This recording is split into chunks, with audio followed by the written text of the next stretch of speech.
the things I have to go through to get him to sit down somewhere on time or get somewhere on time, y'all. Welcome to Jay and Stay, Hope on the Horizon, as I almost had to choke Jay about 2.2 seconds ago. Yeah.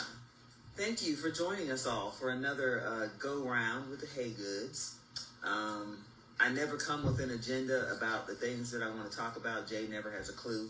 And I usually just think about things that are going on during the week and during the weeks leading up to us having a conversation. And we just kind of go from there. So I think we got a lot to talk about tonight, you know, of all the things that have been going on in the past couple of weeks. I had to change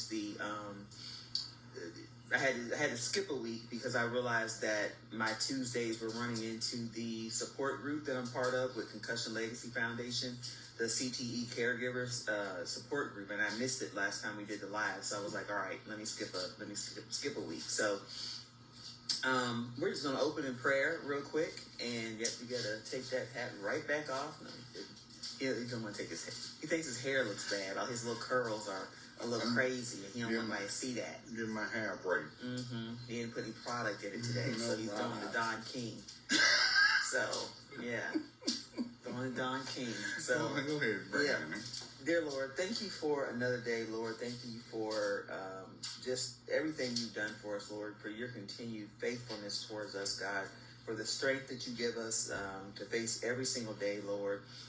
For just everything you've done for us in our lives, but just in this past couple months is just mind-blowing, God. And we thank you for it, and we just pray that we can continue to be a blessing to those who join us and those who are following in our journey, Lord, and that we, everything that we do, God, we just give glory and praise to you, and we pray we can help continue to draw people closer to you. In Jesus' name, amen.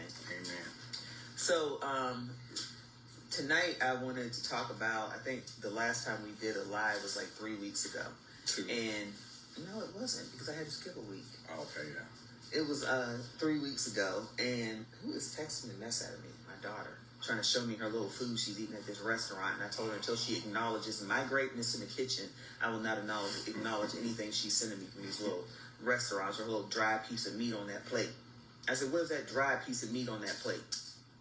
And it was a dry piece of chicken and a dry steak. No juice, no nothing on the plate, just dry. No, not acknowledging you. Not acknowledging you, child. So, anyway, Jay and I were talking the other day, and he's been saying a lot recently.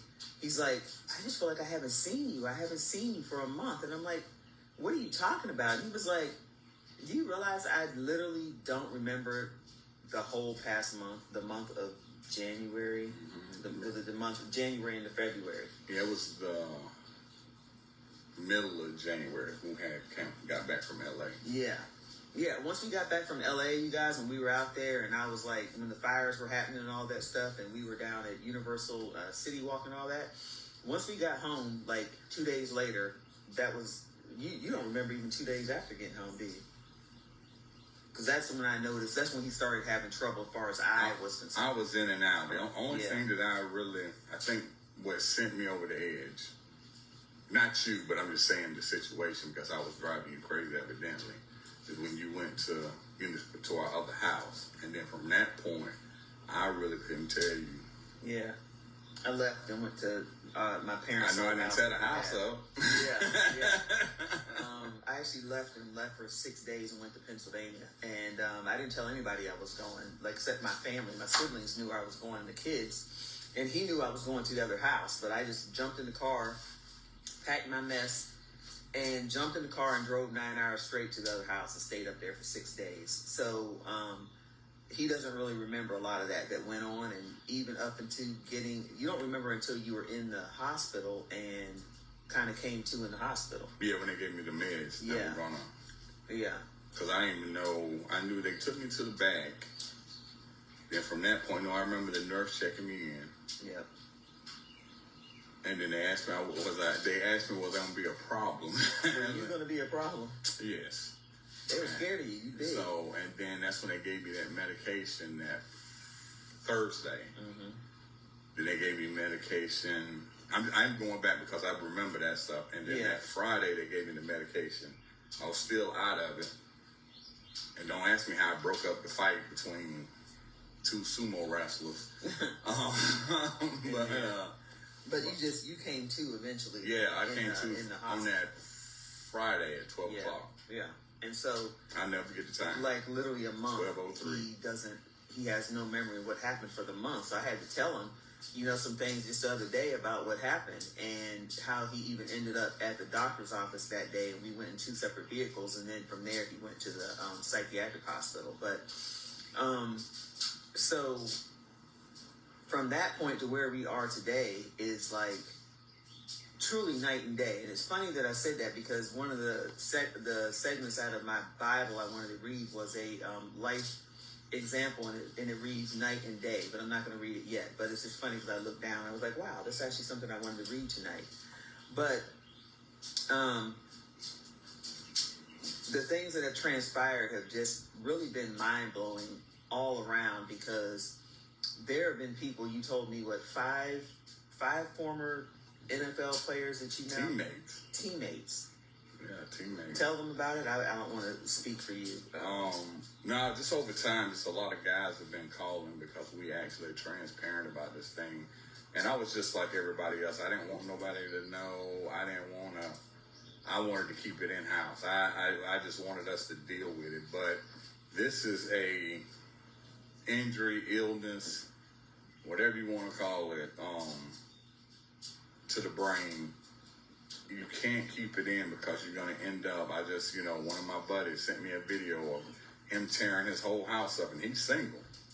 He didn't even know he'd done it till the next day. I ain't laughing at him until the next day because I've been like that. So if you are having that problem, even if you're having the outburst of anger or even the suspicion of seeing stuff, just ask your, primary doctor for a neuropsych or a psychologist. Because, and if you can't do that, just do what I done. My wife gave me an ultimatum: either you go check yourself in, or get into stepping. But I love my wife enough to where I was ready to get healthy. Before, I didn't want to be healthy.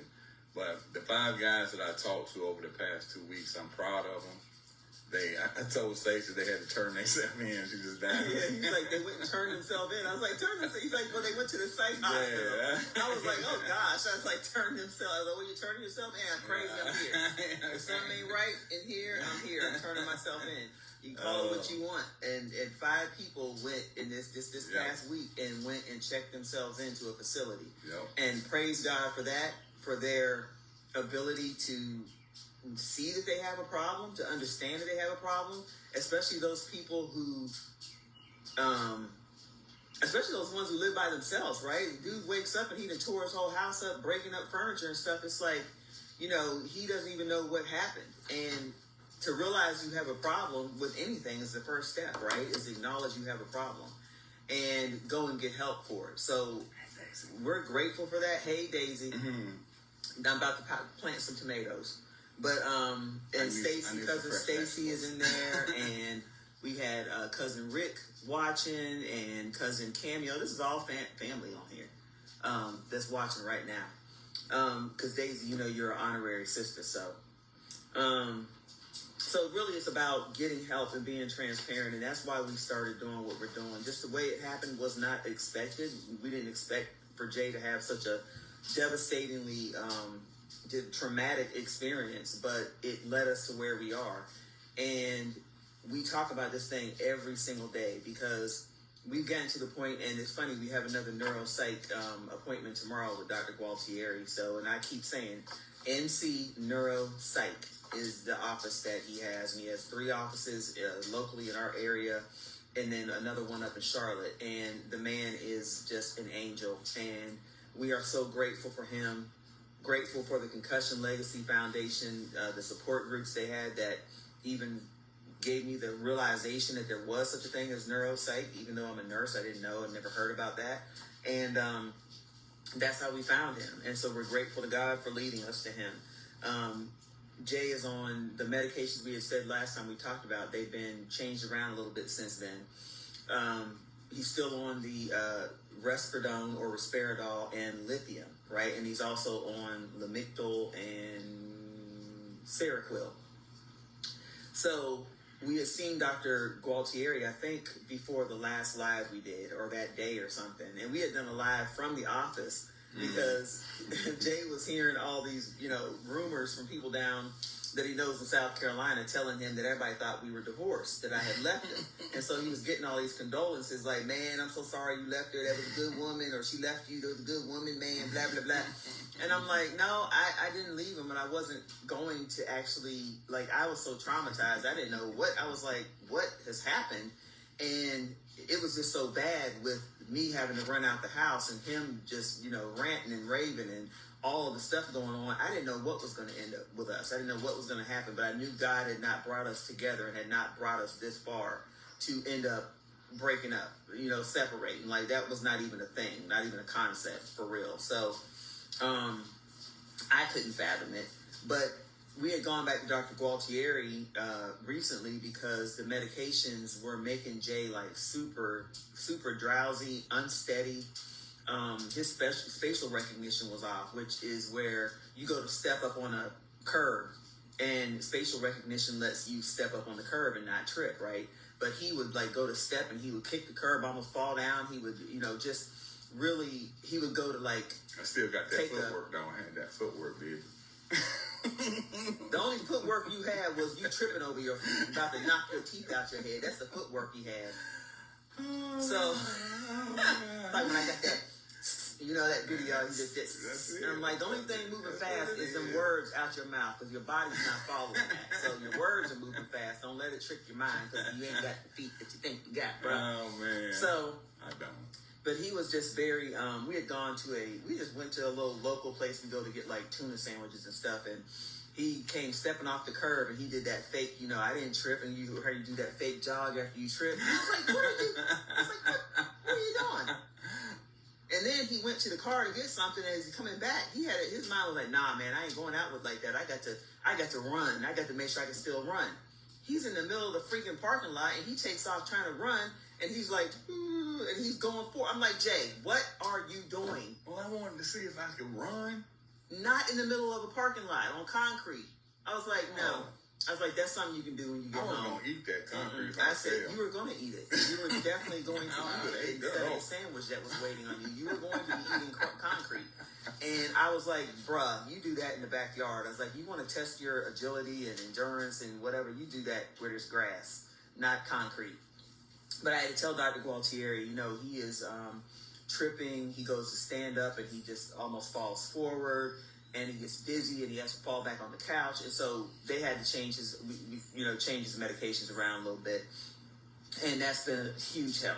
He's not doing that anymore. I mean, we go for our walk and I would tell him, pick your feet up. You're dragging your feet and you're going to trip over something, So it helped and has got him to where now he's drowsy a lot during the day sometimes, and then some days he's fine.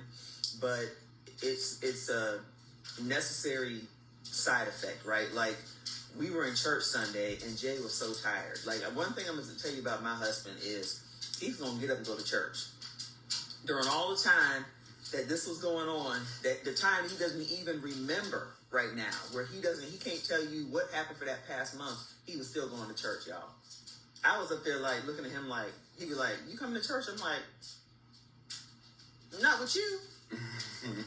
Right? And he would leave and he'd go to church and I wouldn't go because I was I was depressed and I was being tormented, right? So I'm like, bye. And, and he'd go to church. And so we went to church yesterday or the day before yesterday and he was so tired. I hated to even wake him up, but he gets up and he'll go to church, but he was so tired he was falling asleep in church. And we sit right in the front. But one thing I can tell you, when he woke up and stuff and we came home and I made him go to sleep and he slept till that night, I was like, you don't ever have to apologize for that. You don't have to be embarrassed. You don't have to apologize. I was like, people know our story. And I was like, for those who don't, I don't care. I was like, because there's a couple things that I got going on that a whole bunch of other women ain't got going on. Number one, I got a husband. Number two, I got a godly husband. Number three, my husband goes to church. And number four, he's not there because I nagged him. So I'm like, if my husband's over there falling out the chair If he picks up a pillow and puts it on the floor and covers himself up with a blanket, my husband is in church. Y'all hear me? That's the first time in my life I had a man in church that actually was a man, a real man of God. Okay? So I'm like, he can be drowsy, drooling, whatever. He has made his way to the church house.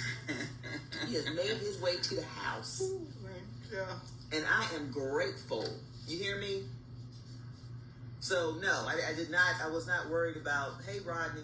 I was not worried about. Cuzzo, Rodney. Cuzzo, what's up, baby? I was not concerned that Jay was falling asleep. I was grateful to God that my husband was present in the church house. That he was there because he loves God. Even if he wasn't feeling well, even if he was miserably tired and couldn't stand, like there was a time during the call to invitation, he was like, honey, I need to sit down because his knees have been killing him. And he sat down. I was like, cool. You know what I'm saying? Because at the end of the day, I'm helping you up out that chair. I'm giving him my arm. I don't care. And, a lot of people came up to him after church and just glad to see him. And, man, I know you must have been hurt, and I could tell you were in pain. You know what I'm saying? If people don't understand what you're going through, it doesn't matter if they do or don't. Nobody's opinion matters as much as whether or not you're doing what God has called you to do. You know what I'm saying? Do what God has called you to do. I don't care what anybody thinks, what they see, what their opinion is, the gossiping behind the scenes. Hey, cuz, thank you, Cameo, Nicole. And you got to do what God has told you to do and called you to do. And it took, I'm sure, both of us years to come to that point in our lives because, boy, the things that I've done in my life, and I know that I'm sure the things Jay has done in his life, I did not always listen to God. I didn't care if he was out there with red flags, waving them like this and throwing stuff at me to keep me from doing something, tripping me up along the way. I'm coming. I'm going to do it. Get out my way. I'm pushing everybody out the way. Drop kicking them in the process to get to what I wanted to do. And now, in my life, in our life, everything is the will. If it ain't the will of God, I'm not making a move. I'm not making a decision, big decision, anything, without consulting God. And just saying, Lord, if it's your will, whatever this thing is that I think I want, if it's your will, then it's my will. And if it's not, I don't care how much I think I want it, I don't want it. Okay, I've had enough pain, problems, loss, trauma. I don't want it, right? It doesn't mean things aren't going to happen. It doesn't mean we're not still going to have problems in life. But it means that God will bring us to it. God will bring us through it. And I shouldn't have to go sideways down the highway to get to the path that he wants me to get to.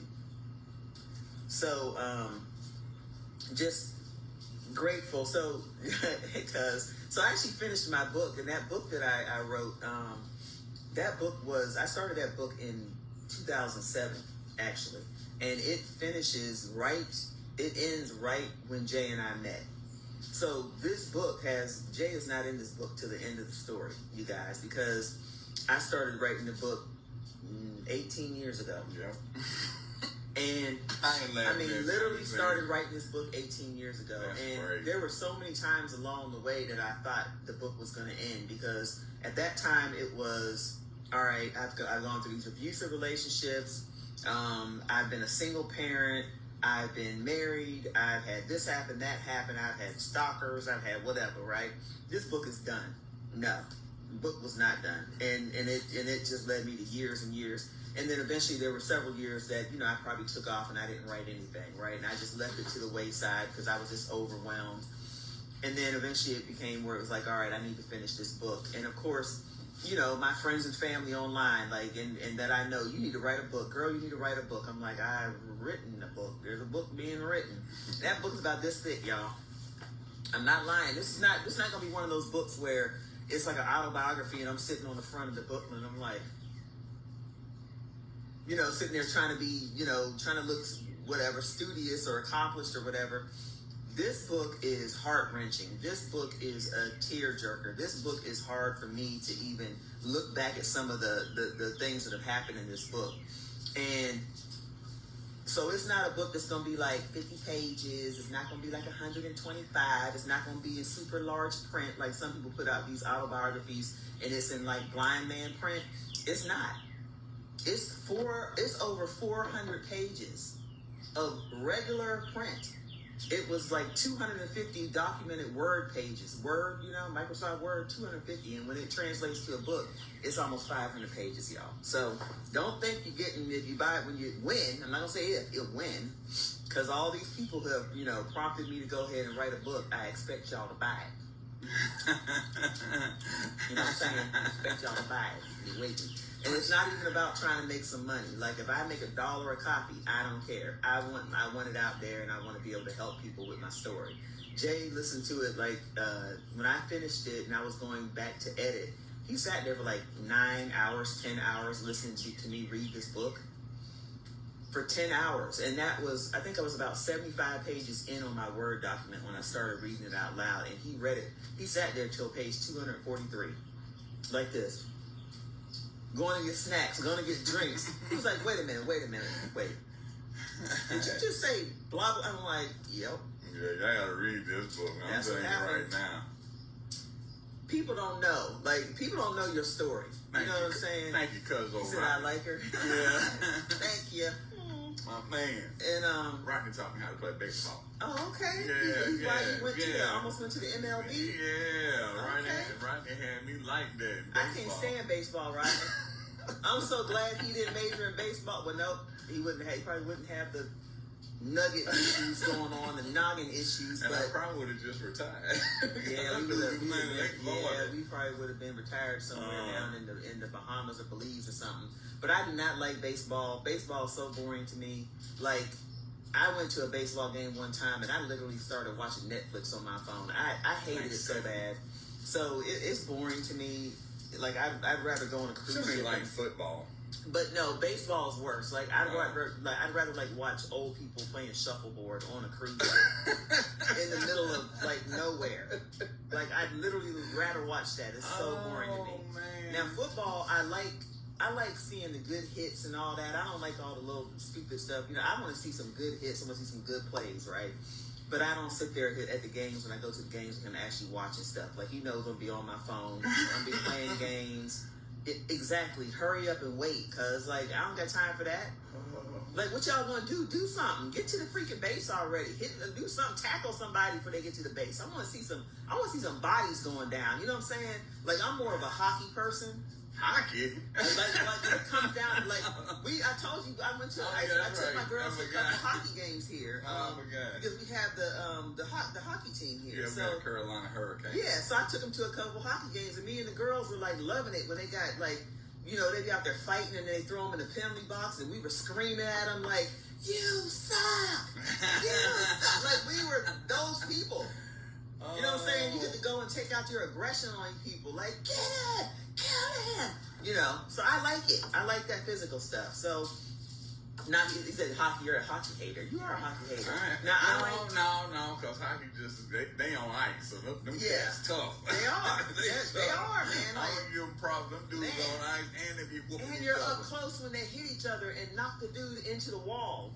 You're sitting next to it and they're like, boosh, right into the thing, and you're like, yeah. Hey, man, I ain't doing that. I love it.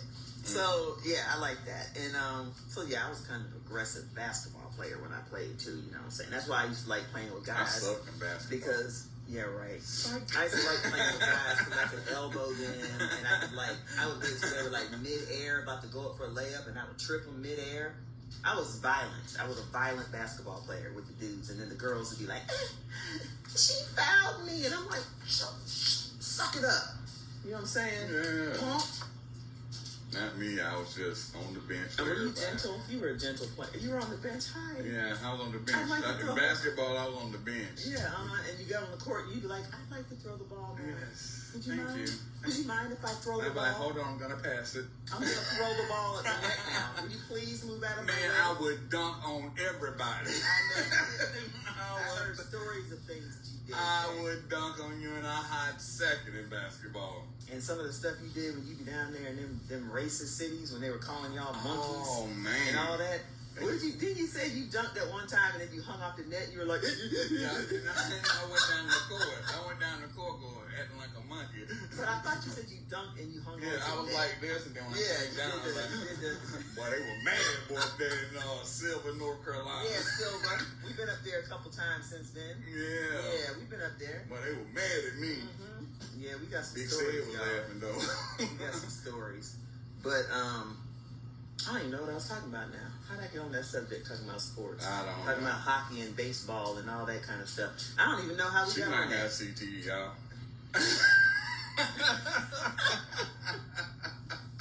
We already talked about that. If you read my book, I very well could have CTE from the times I was assaulted and, knocked unconscious. So, yeah, I very well could have CTE. But you tonight you said you was going to talk about how we escape, like how we just leave the home. Oh, you are. We're going to talk about our self-care. We're going to talk Okay. about things that we do together and how,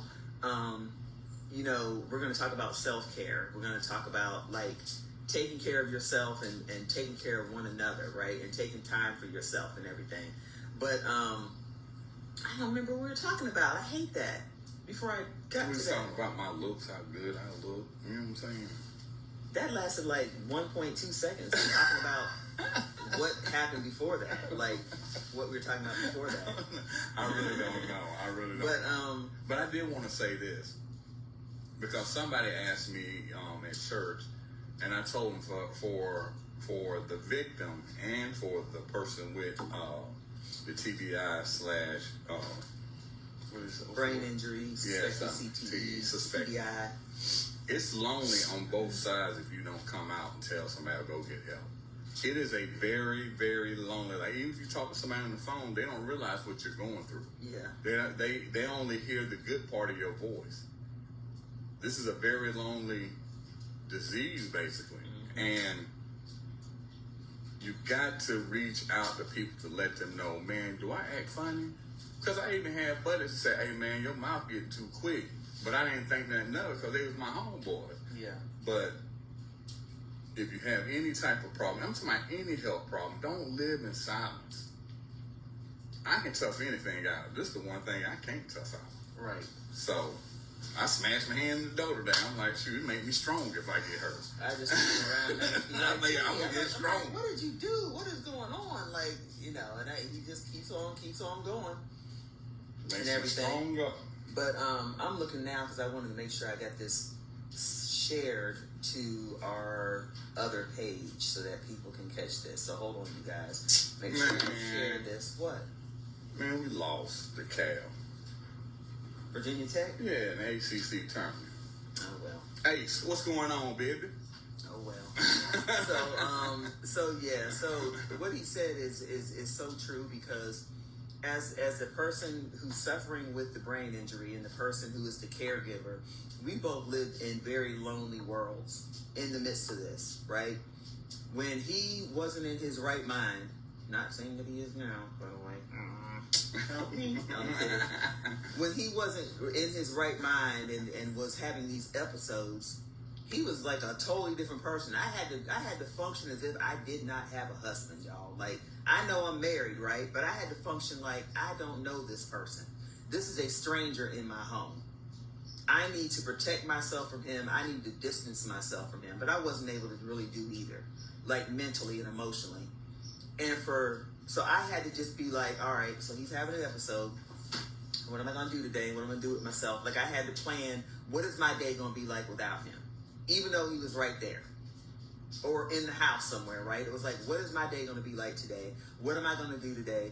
I'm going to watch TV. I'm going to do this. I'm going to go work in the yard. I'm going to go run, do some errands. Or I'm going to wash clothes. I'm going to work, do my job, whatever. And then I'm going to sit down, have a glass of wine on the couch. Hopefully I can watch some TV and he doesn't come in here and raise Cain. And then I have to go to bed, right? Go into the room or whatever. And for him, this was a time where he was having these episodes that he was losing time. He didn't even know what was going on. When he would come out of it, you didn't even know what had happened. So we were living in two different worlds, but I was the only one who really knew what had happened during the time that he was having these episodes. And I wasn't really reaching out to people for help. I wasn't really telling a lot of people about what was going on. There were certain people that knew, but just like with him, people don't really understand the extent to which the person's personality changes. And it's not just a little, oh, well, earlier today, Jay and I had a spat. No, this has been the past 7 days. All day long, all night. This is getting woke up in the middle of the night. This is, this was him. Maybe I'm asleep and he's talking to me and telling me that he knows I'm talking to some guy. You know what I'm saying? Or I reach over to pick up my phone to change the temperature on our thermostat, and he's like, you don't got to roll over to text your boyfriend. 3 o'clock in the morning. I'm like, what? This is the life that we were living, and people just be like, man, yeah, like you were telling a family member recently about what was going on, and this person was like, I got a brain injury too. I was on them medicines too. Doctor told me I had a brain injury too. I'm on so-and-so. You ain't got to know worse than I do. Ma'am, you did not play football or any type of contact sport, ma'am.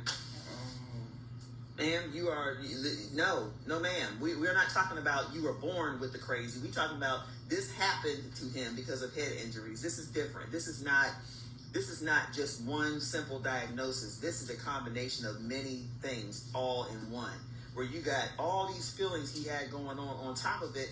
He turns into another person that he don't even know what this other person's doing. It was like freaking Sybil. Except it was, what's his name? Psycho. Yeah. I mean, it was like, you know what I'm saying? It was like a whole different personality, and I could look in his eyes and I could see that it was not my husband. I could see this is not Jay. But still, I'm Stacy. Okay, Stacy from the hood. No, I'm kidding, I'm not from the hood, but I lived in the hood. Don't try me. But this is still me who was like, I'm defending myself. I'm talking stuff back. I'm giving it right back to him. We going toe to toe, and then me having to realize, man, like this is really not him that I'm talking to. He would never say these kind of things to me. And so when you're going through these things, you as the individual, I pray you get help. There are so many people. I'm so grateful my husband is not one of the people who refuses to get help. There are so many people who will not get help. They will not see a doctor. They will not take medication. They will not seek therapy. They will not seek anything because they do not believe that they have a problem. And they actually tell their spouse, you are the problem. I'm not the problem. You're the problem. It's you who's up to no good, and you're the one who's doing this, and you just won't shut up, and you're triggering me, and you're doing whatever. And I'm like, somebody said one time, like, you just got to look out for the triggers. Like, what triggers him? And I said, I'm the trigger. My very existence is the trigger. Like, I am a human trigger. It doesn't matter if I pick up my phone to play a game, I'm up to something. It doesn't matter if I walk around the corner to my office to pick my nose, I'm up to something. You understand what I'm saying? It didn't matter what if I wanted to go to the store to go get some ingredient I was missing, I'm up to something. If I sent him to the store to get an ingredient that was missing, I'm up to something. I'm trying to get rid of them. You see? So people just don't understand, and you need to get help. And you as a caregiver, I don't care if you're a caregiver for somebody who has cancer. I don't care if you're a caregiver for somebody who has dementia, Alzheimer's, mental health issues, any type of chronic illness, MS. If you're a caregiver, you need to take care of yourself. You need to physically take care of yourself as well, right? Your appetite gets affected. You get depressed. You isolate yourself from friends and family. You stop doing the things you used to do that you enjoyed doing. You got to take care of yourself as well while you're taking care of this person. And for me, because because it is a brain injury, right, a TBI, I also still had to take care of him because I knew that this was not something that he could, in the midst of it, take care of himself, right? I couldn't just leave him to himself and just be like, oh, well, he wouldn't have ate some days. There were some days that he didn't eat. He wouldn't have taken care of himself. And I needed to look out for him physically as well, right? Because I didn't want him to hurt himself. I didn't want him to get hurt, fall, take off driving somewhere when he's out of his mind. Like, so there are times I'm like, you ain't going nowhere. There were times I'd be gone and I'd tell the kids to hide the keys. Like make sure you can't find the keys to his vehicle. I still do that sometimes, y'all. So, you know what I'm saying? I'd be like, look, get them keys. Let me go back around and just get them and just whatever. I'll know where they are. And then later on, put them back. And because he loses things about 7,512 times a day. So all you get to do is move them keys somewhere and be like, I don't know where they are. Because then when you find them, you can set them right back down here like that and be like, they were there all along. Mm-hmm. We just didn't see them. Wow, honey, there are your keys. He would believe it because that's how much he misplaces them constantly. So take care of yourself and carve time out for yourself, even if you feel guilty getting away, even if that person is accusing you of whatever they're accusing you of, you still got to get away and breathe and sit in that hot tub or that sauna at the gym, go work out, go for a walk, go to a park, right? Which leads us to what we were going to talk about mainly this evening was like self-care and care of each other and things that we do together for our mental health, right? Jay and I love the outdoors. Like, we are nature crazy. Like, I'm talking, we love going for walks. We love the beach. We love to be in the ocean. We like to take hikes. We like to just go exploring in an urban environment, in a city, in a town, whatever. When we travel, say if we were leaving for Pennsylvania tomorrow, we would not have an agenda. We leave and we know that we're going to stop wherever we see some interest. If we go like, wow, what was that? And we're halfway up the road and the traffic is 2 hours thick on each side, guess what? We're still going to turn around and we're going to go back because our curious minds want to know, okay? Inquiring minds want to know. We are like the National Enquirer, and we want to know everything. And so we will stop and turn around and stay at that place as long as we want. We don't rush one another. Nobody gets an attitude like, I don't want to go now, I'm going to stop, I'm trying to get to whatever, blah, blah, blah. We both been with them people. Mm-hmm. Oh, my gosh.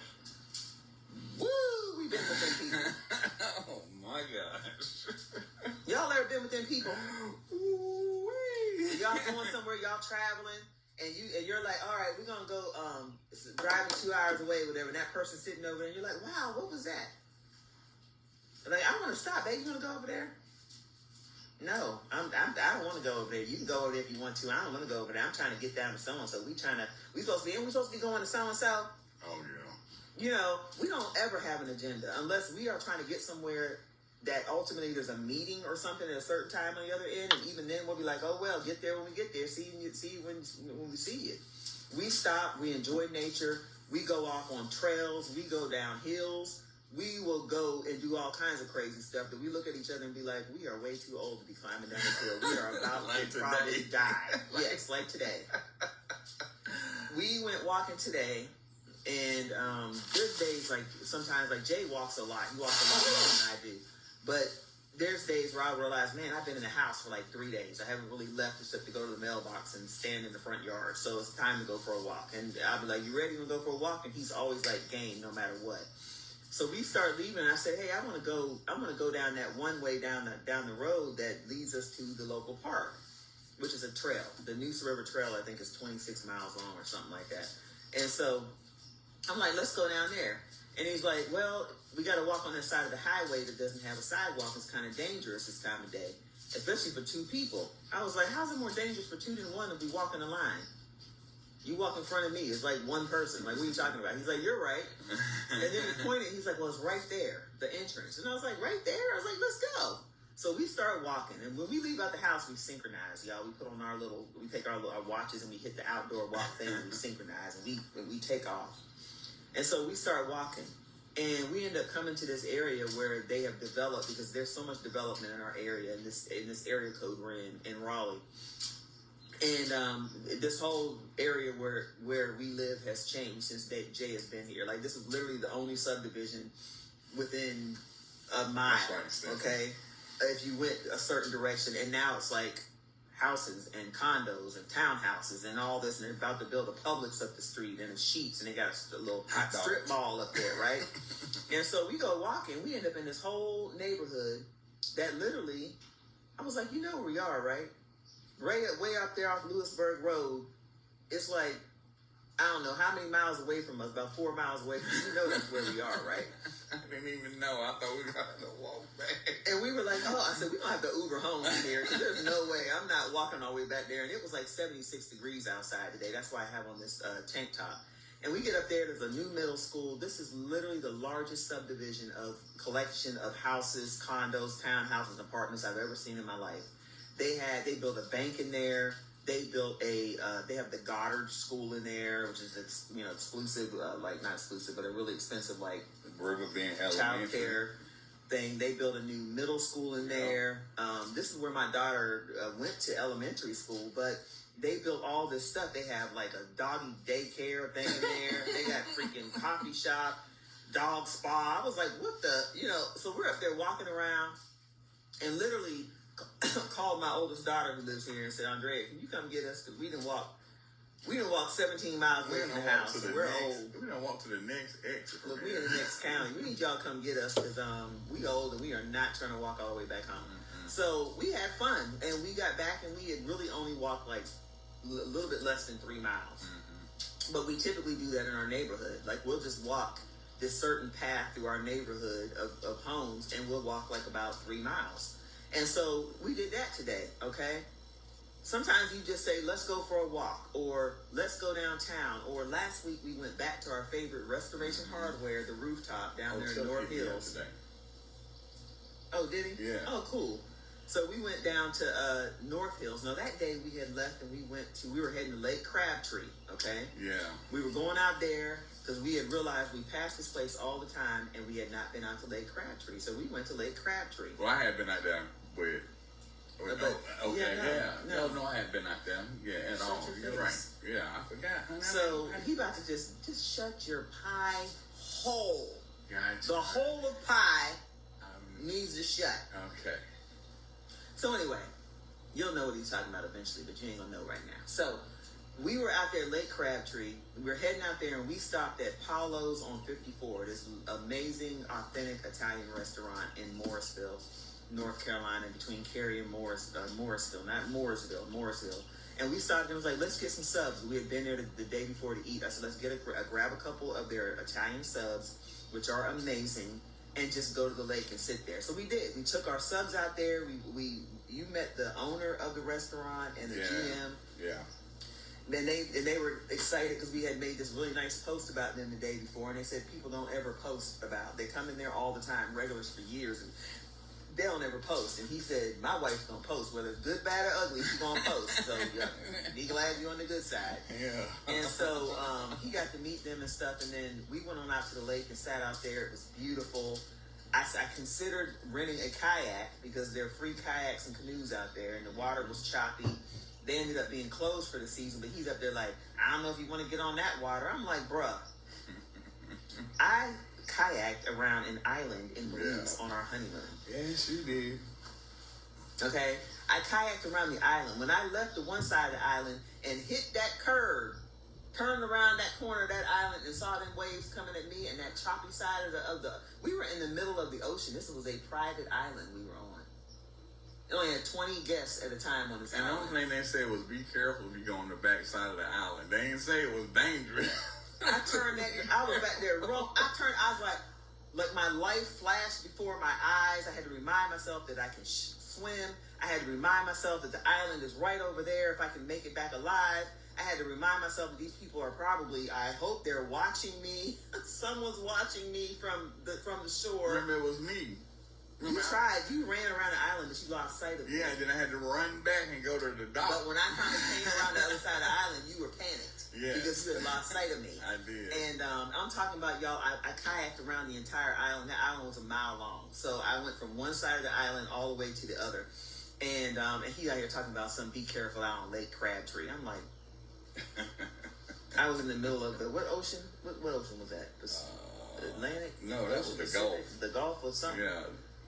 I don't know whatever ocean I was in. We was by the Rio Grande and all that stuff, all right? And I kayaked around that. And then I jumped off the boat in the middle of the 3,000 feet. We kept telling people it was a 3,000 feet. Honey, it's the blue hole and it's 300 feet. I think they was lying that told us it was 300 feet. Because remember, the guide said it was the deepest part was 1,000, I think. Yeah. He said the deepest part of the ocean. Yeah, right? But I jumped off the boat in the middle of the ocean because, you know what I'm saying? And there's scuba divers under there. Yeah, I could see them once I put my goggles on. Yeah, jumped in without no goggles, and I can't see anything. I looked down, I was like, I can't see nothing. They're like, goggles, you need goggles. And I was like, oh, put it on. I was like, oh. And I could see Nemo down there, and Jaws. No, they didn't. Like you would have jumped up out the water. It was amazing what I could see down there. The coral, I could see hundreds of feet below me. The scuba divers and all that. It was just absolutely gorgeous. But so we did that, Lake Crabtree. Then we left from there and went to North Hills because we weren't ready to go home yet. This is Saturday, and we went to the rooftop at Restoration Hardware, and we sat and we had coffee up there, and we sat next to this amazing couple that we ended up talking to for the next like 2 hours. They were waiting on some friends. We were like, you mind if we sit here? They're like, oh, come on, they're always late. Blah, blah. 2 hours later, yeah, 2 hours later, we're talking to this Caucasian couples, and the one, yeah, Stephanie, that was our honeymoon. Oh yeah, that was our honeymoon. We went to Belize. We went there for 9 days, and that's a whole like it's unfortunate because my original Facebook page got hacked a little over a year ago. I had like over 3,000 friends on there, and I had more. Probably had about 5 at one point, but I did like a cleaning of people because there were some hangers on from my prior marriage, so I had to eliminate them. And I kind of whittled it down to like 3,500 or something. But my page got hacked and disabled, y'all. Like I woke up one day.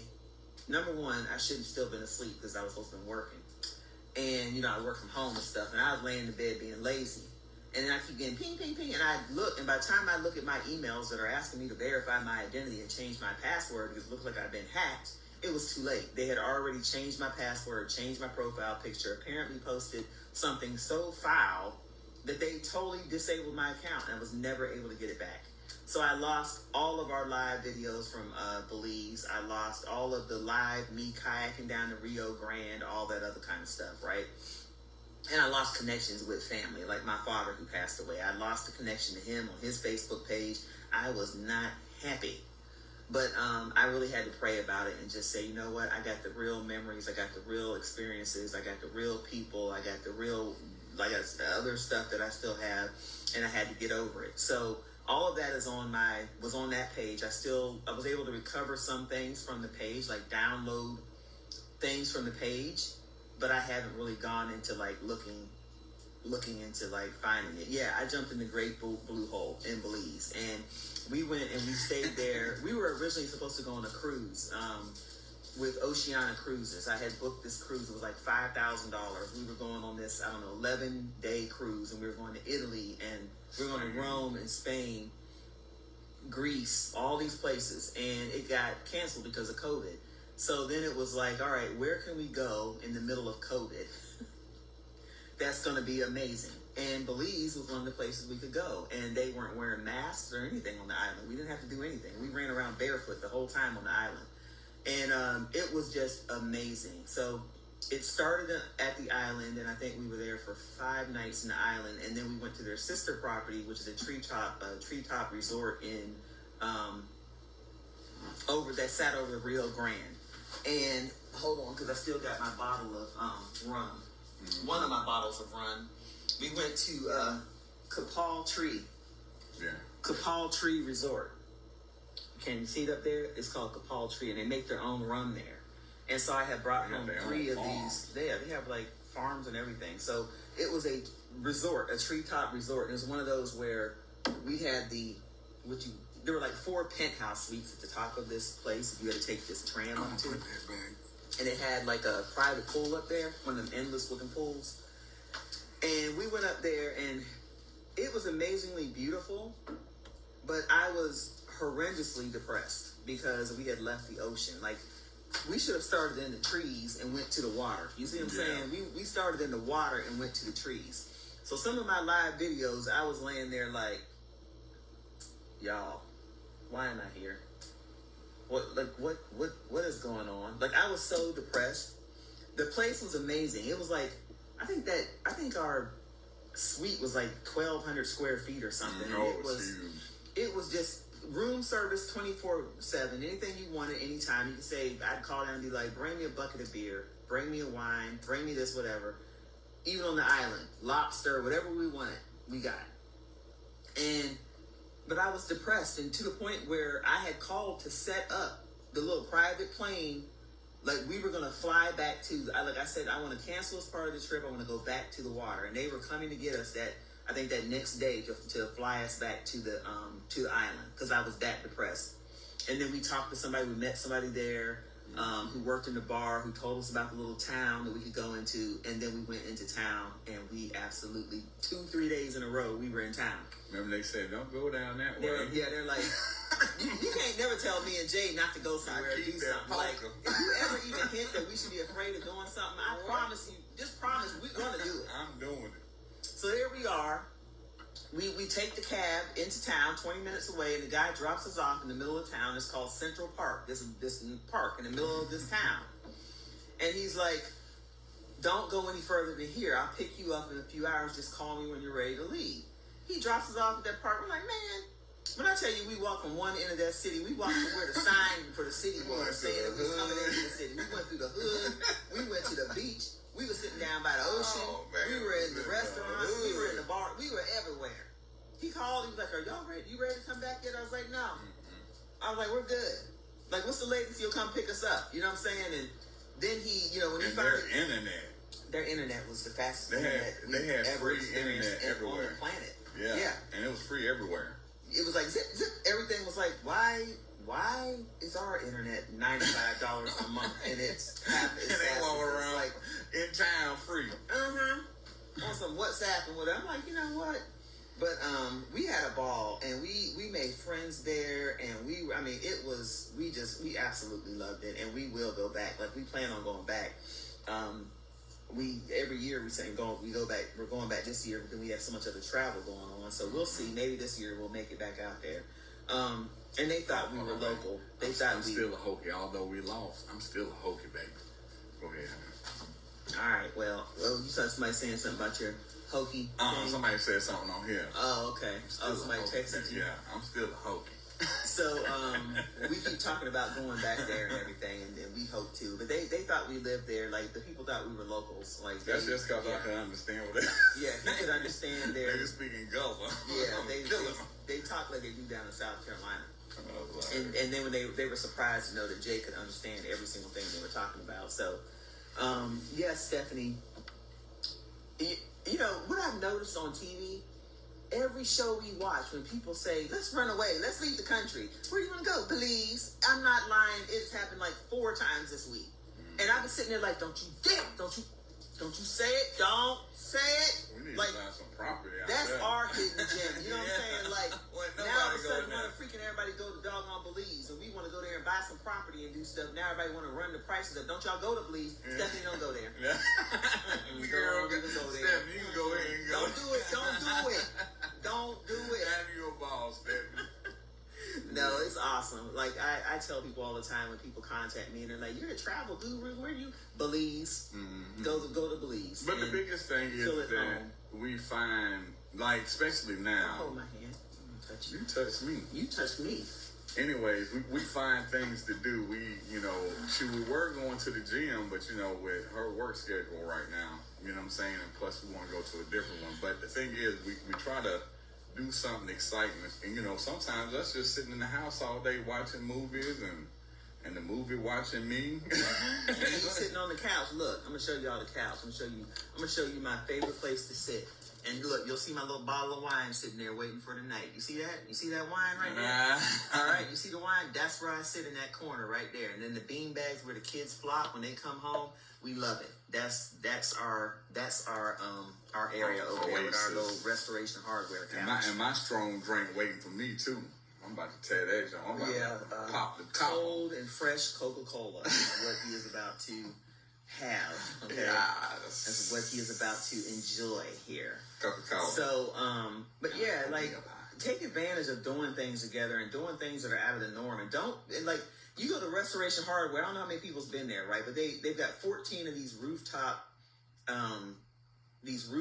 versions where they're like 3 levels of it's just a beautiful, amazingly beautifully architectural lines, just the lights, the glass, the rooms that are set up there, amazingly beautiful. They don't harass you, follow you around. I don't care what you dress like when you go in there. Mm-hmm. And I had a sweatsuit on. Yeah, like we just were like, I don't want to go in here. We were just up at the lake, and I was like, you know what? I don't care. I was like, we freaking have number one, we have some of this furniture, and number 2, even if we didn't, our money green. Last time I checked, it's still green. All right. So it was like, we went in there and went up to that rooftop, had an amazing time. And you can go up there and sit on the rooftop and get these amazing views of where you are. They've got fire pits and couches, and it's just so relaxing. You don't have to buy a thing. If you want to go and have one of their amazing cocktails, have an amazing cocktail. If you want to have a coffee, have a coffee. If you want to bring a coffee, bring a coffee. Mm-hmm. Okay? And they don't bother you. And you could just sit up there and feel like you are just sitting in the middle of New York City somewhere, is what it kind of feels like, and gives you that vibe. So we love it over there, and we've been there 3 times this month, I think. We've gone over there.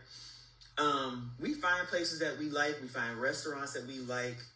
We go for walks. We will go and be like, let's just ride through downtown. Let's just leave the house, go get some ice cream like we did yesterday. And just do things that are out of the norm. Like, get out of the norm and get out of the routine, right? Because I personally cannot stand routine. I've never liked routine. Routine stresses me out. We are very spontaneous and impulsive. So that's a good thing for both of us, because he can be like, babe, I want to do blah, blah, blah. And I'm like, all right. Or sometimes I'll be like, no, because I'm in my introvert mode. And I'm like, no. I tell him no the more than he never tells me no, you guys, unless it's like if I want to go to a grocery store and he doesn't want to go or something. But he never tells me no. And I tell him no all the time, because it's one of my favorite words, no. And I don't have to tell you why. I just said no. Because I still have to maintain some type of control over myself. It's the way it is. So I've always been that way. So it's like, don't ever get to expecting stuff from me. Because the minute you expect, I'm going to drop you on your head and say no. I know. But babe, didn't you want to know? Yeah, that's your But I thought you wanted to know. I already know the answer why I asked. But I just want to get it out of my system. Well, no. So, but yeah, he is always game for whatever I want to do, whatever crazy thing. And that's why even if we go and I'm like, hey, we need to go get some mushrooms from Lidl. He packs like we're going to be gone for 7 hours, because we very well may be gone for 7 hours. We're going to be gone for 7 hours. And the mushrooms would be right in the back of that truck too, just sitting there like, what about me? I thought she was going to cook something. And we would look, and then we'd go straight to a restaurant and eat something. Mm-hmm. So just, have fun. Even if you don't have money going to restaurants, whatever, pack a lunch at home. Make a salad, make some sandwiches or something, and go sit by some water. Find out where the lakes and the rivers and the parks are in your area, and go enjoy when it's a beautiful day. You know what I'm saying? So that's what we do for ourselves. And like you said, we like to have our home comfortable. We like it to be welcoming for people who are coming over, and people know you come here, you could just chill. Like, we are very chill people. You're gonna feel at home. I'm gonna tell you where stuff is. I may even bring you something the first time you're here, but the next time you come, I'm like, cabinet's right there. You know where that is and that is. Help yourself. You want to cook something, go in there and cook it. Most likely, I'm gonna cook something. But if you're hungry, go get something to eat. Go rummage through the cabinets. We don't care, because we like to eat. So take care of yourselves and one another. First and foremost. But we try to have fun. Of course, there's days that has nothing to do with the brain injury, that I'm in a foul mood or he's in a foul mood, and that happens. You can't expect it to be like, okay, well, you're not having a problem with your head today, so everything should be perfect. No, we're still human beings, and I'm still a woman, and I get freaking attitudes sometimes for no reason. Or like, we came home the other day. When we came home Saturday, I think I was like kind of done with him, and he didn't realize it. So I was like giving off that I'm done with you vibe, but I didn't really say that. Like, get away from me now. I've been with you all freaking day. Like, don't come in here talking to me. I'm going to sit down and drink wine on the couch and watch TV. And I want brainless activity, and I don't want to talk.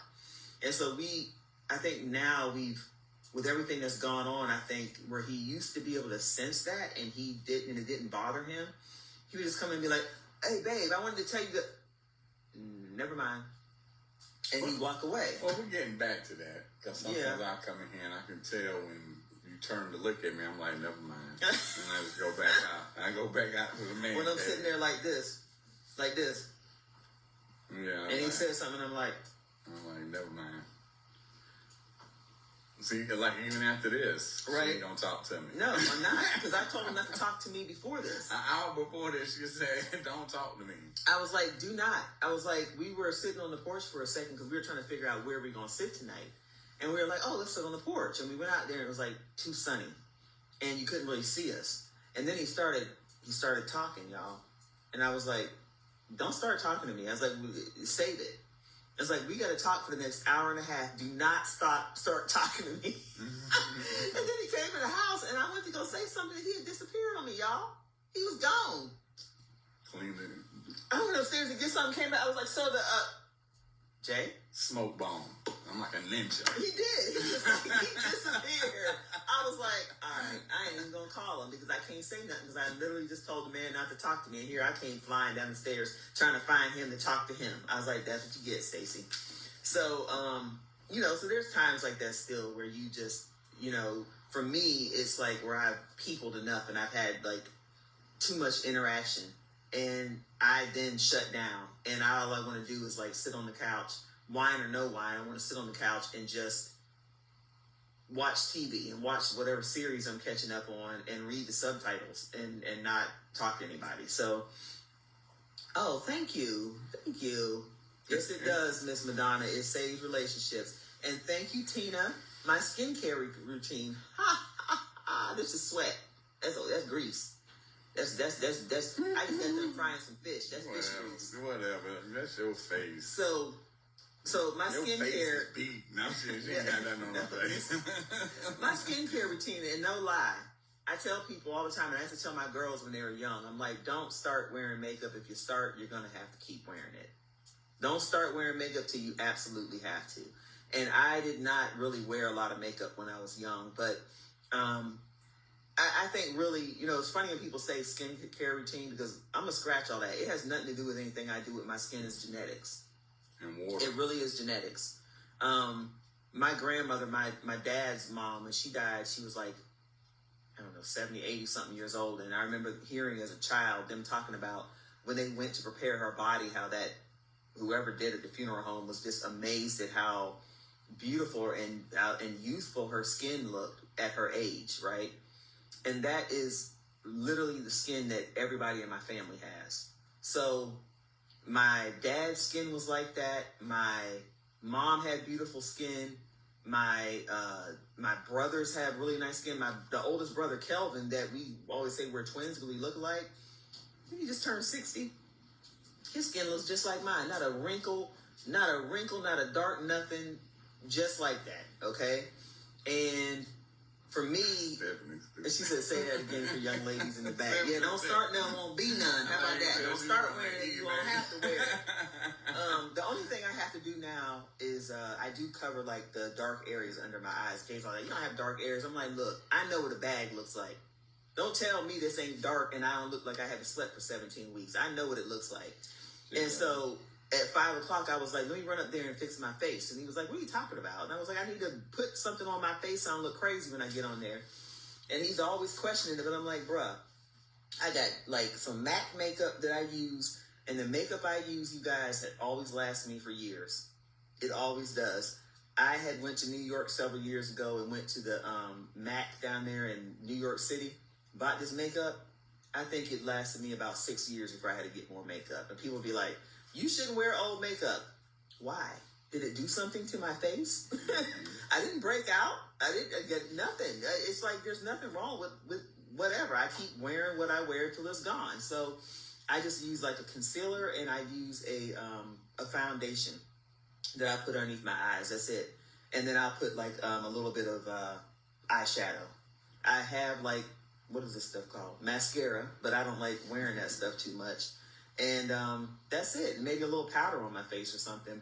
And I wash my face for years. St. Ives acne control, blemish control, that grainy stuff. St. Ives that you can buy like a 4-pack on Amazon. That's what I buy. That's what everybody in my family uses. Jay uses it. And that's what I use to clean my face. When I was younger, I used water. No lie, I didn't put soap on my face. I didn't like getting soap in my eyes. So every morning I would just splash water. My sister used to get so mad at me. Marla would be like, when we lived in Youngstown, Robin, Marla couldn't stand me because she'd be like, you make me sick. Every morning you just get up and splash water on your face and wipe it off and go. And I'm like, yeah. It wiped off the sweat or whatever oil that was on my face, and that was all I would do. And I didn't wear makeup in high school. I didn't wear makeup till, actually, I remember the first time I wore makeup in public. Mm-hmm. my son had already been born. Me and my mom were going to a Martin Luther King Day program at Farrell High School in Farrell, Pennsylvania. I lived in Sharon. Me and mom were going over there. I put makeup on. And I had on some kind of lipstick or something. And I just remember walking through there. Because remember, I'm 5'11". At the time, I was probably about 120 pounds. I'm floating through there with this makeup on and everybody's looking at me. You know. And I felt so self-conscious. I did not like that feeling. I was like, I did not like people looking at me. They already look at me because I'm tall. And now they're looking at me because I got this makeup on. And they were like, and the people who knew me, oh, Stacey, blah, blah, blah. It took a very long time for I wore makeup again, y'all. I was like, I don't want people looking at me like that. So just keep your face clean. That's it, you know. Keep it clean, whatever you don't need, you know, expensive cleaners and expensive lotions and blah, blah, blah. And Jay knows I don't like lotion, y'all. I got a problem with it. I got a lot of lotion. I stock up on Bath and Body Works and all kinds of other stuff. But when it comes to lotion, I'm gonna tell you how I lotion. I'm gonna tell you how he lotions. I'm gonna tell you how I lotion. Now I lotion my face. I do have a wonderful lotion that I buy. It's like $22 for this lotion. It's one of the best lotions there are, and that stuff will last me a year too. But it's a moisturizing lotion that I'll use. You talking about body lotion now? Jay comes out the shower, is slather and lather and layer. I'm talking head to toe. He lather, he's shining. Okay? I'm purple. You are not purple. I am dark skin. You are not purple black. Jay lotions like, I mean, Jay, look, another thing that I love about my husband, so well groomed, and this man, I have literally not lying, have never smelled him smelling bad. I've never been like, oh, never, not one time ever. This man is so well groomed, like he reminds me of my father in that way as well, so many ways. And he always smells good. He lathers and lotions and just head to toe, just lotion. I can just buy him anytime. Lotion. He'll take my lotion if he runs out of lotion. And I'm like, this is girl lotion. Give my lotion back, bro. You probably got 5 bottles underneath that sink. You ain't bent down there to look. Lotions up, right? Puts on his cologne and stuff every night. Smells good. He is very, look. Jay said something to me one time. I fell out laughing. He said, I got to be cautious of my sit down air. He said, I got to make sure my sit down air don't smell bad. I said, what the heck is sit down air? He's like, you know, when you sit down, then you get up. I was like, sit down air. That's what it's called. Yeah. I know what it is, because like I went to, you know, you be checking your sit down there. Now, if you got any kind of grooming habits, you're gonna check your sit down there and make sure that when you sit down, you don't smell bad, and when you stand up, you don't leave a bad smell for those who may be in the area. You see what I'm saying? And he was like, I got to check my sit down air. And I'm like, your sit down air is fine. My husband can stand up at any given time, and you know he's tall, right? So, and I have a very short torso. So people don't realize I'm so tall until I stand up, because I have more legs than anything. So when Jay stands up, Jay's butt's right here. When he gets up to bend over to get out his seat, it's behind in my face. And I don't have to go like this. I don't have to go, ooh. I don't have to do that. And people probably like, dang, he's behind all in her face. And it smells like roses. No, they didn't. I mean, I've never had this man smell. I'm literally not saying that just because I've never smelled him. The only thing I've ever smelled is the outside smell. And I'll tell him, you smell like outside. And then, I'm like, you don't have to go shower, dang. Like, it's not that serious. He's like, you ain't gonna have me smelling like outside. I smell like outside, talking about I smell bad. I'm like, I'm a big dude. I didn't say you smell bad. I said you smell like outside. I am a big boy. Like you've been outside. All right? But lotion with me now, let me tell you about me and lotion. Okay. This is my philosophy. If you can't see it, it don't need it. That means if I got leggings on. You want to know what part? You got lotion today? Right there on the ankle. That's it. I ain't got the lotion the legs. All right? The arms got lotion because you can see them. If I had on a long sleeve, it would have got lotion down to here. If I had on long sleeves, it would have been my hands that got lotion. Your fingertips. The fingertips. If I got on...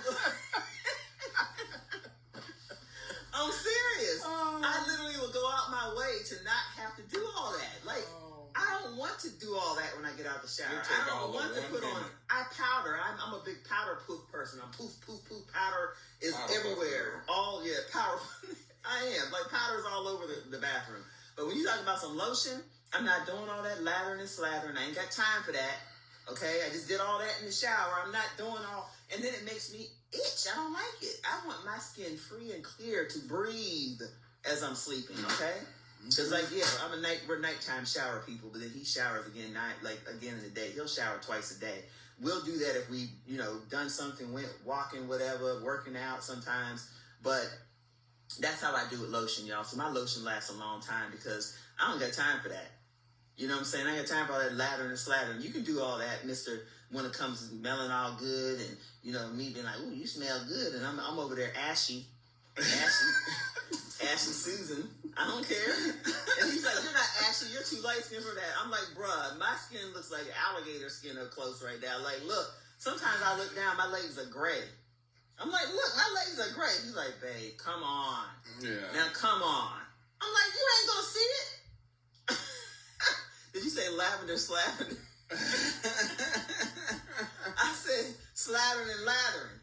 Lathering and slathering, okay? He lathers in the shower and then he slathers when he gets out of the shower, all right? And I ain't got time for all that. Nobody wants a smelly man unless they've been working hard all day. But you ain't got to be glistening. You come out, you're going to smell good, but you be having to be glistening. And then you wash your hair every freaking night, and his hair is washed, and he over there just glistening and lathered up and slathered up and shining and all primed up and whatever, and I'm over there like dry. I just want you to look over and say, man, my husband, he is sexy. I do, and I can rub on him and get lotion. I can be like this, elbow ashy. I be like this. All you got to do is lift my shirt up and just rub on it. That's it. That's it. Well, it doesn't. I don't need to do all that. So, that's our thing. That's us. And don't be pointing and stuff trying to tell me what I need to do. I know what I need to do. I ain't ask you to keep me on track and on time trying to tell me what I need to do. I know what I need to do. There's a clock right there. I know what time it is. Oh, I ain't even see the clock. Mm-hmm. Up here, trying to be on the slide pointing to something. Tell me something. You may have forgot what I was going to say. I know. Slathery, lathery. What did I? I was trying to remember what I was talking about earlier. I said Chester the molester. Oh gosh, no. Chester the molester. I know, but I don't think he heard that. I can say that on here. He was talking about somebody that I didn't want to want around my child, and it was Chester the molester. So I just remember. Did y'all hear that term when you were growing up? Yeah. Oh, okay. Well, y'all know what that means. That's a perv, and I didn't want that person around my child. So, all right. They don't know what I'm talking about. Let's say read my book. There will be in a store near you.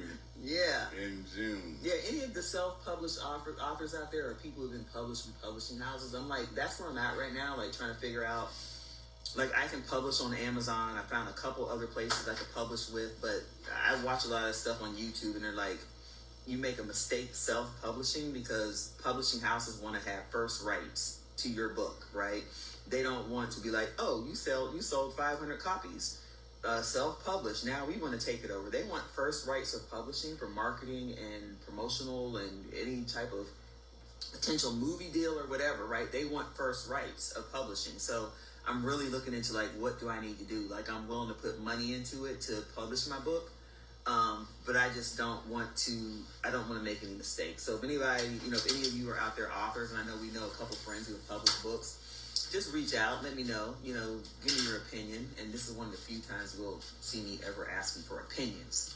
All right. Cause I don't be asking people for opinions. All right. If I ain't ask you, I don't need you to tell me.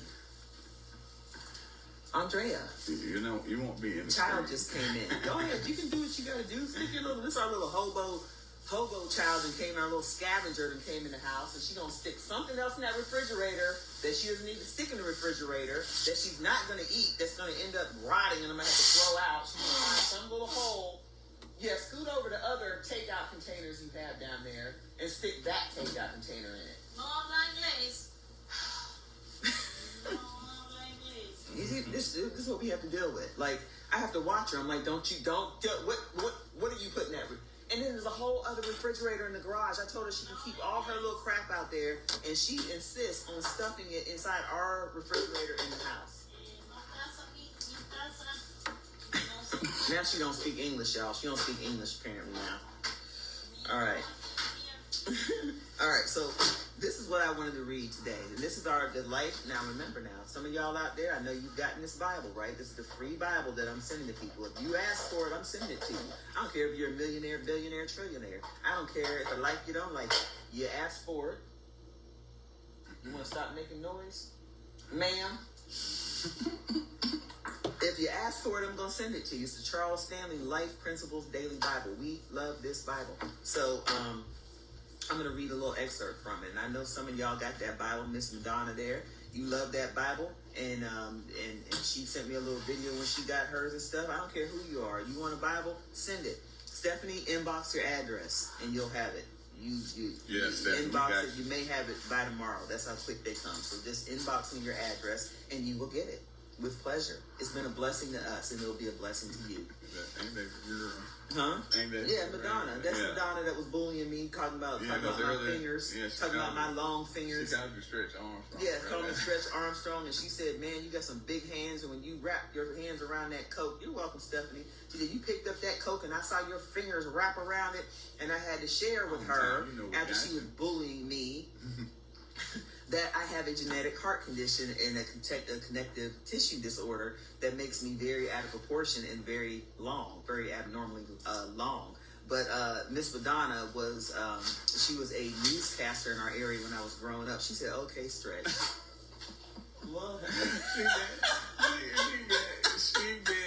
She's terrible. Like, I'm getting bullied by, like, a newscaster. The first black newscaster I ever saw on television is bullying me online right now. Like, I don't know if I should feel like honored or be offended or horrified. I don't know, because this is Miss Madonna Chisholm, y'all. WFMJ, y'all, in Youngstown, Ohio, that we used to watch on television all the time. And I was just like, that's Madonna Chisholm. That's Madonna. She has met presidents and what's some other people called? Not monarchs. What are they? What's them people called? Royalty. She'd have met royalty, okay? Now she's on here bullying royalty. I'm royalty. She hasn't met me yet. I'm royalty. Whatever. So, yes, we love you too, Miss Madonna. We love you too. And I know you you're not really messing. I know you really, my hands are big, y'all. Look, show them, Jay. Come on, show them. That's Jay Haygood, 6'6", okay? And this is me with my hands. And I'm going to show y'all. This finger don't straighten out. Now, you know that's not the right hand to show. So, you see how big my hands are? It's the same size. Look at that. Actually, yours is bigger than mine. Look, mine is a little bit longer than his, and he's 6'6", and I'm 5'11", and this finger doesn't bend all the way. You want to know why? Read my book. Read my book. You're going to know all that, all right? So, and Madonna said that's why they terminated my Miss Madonna.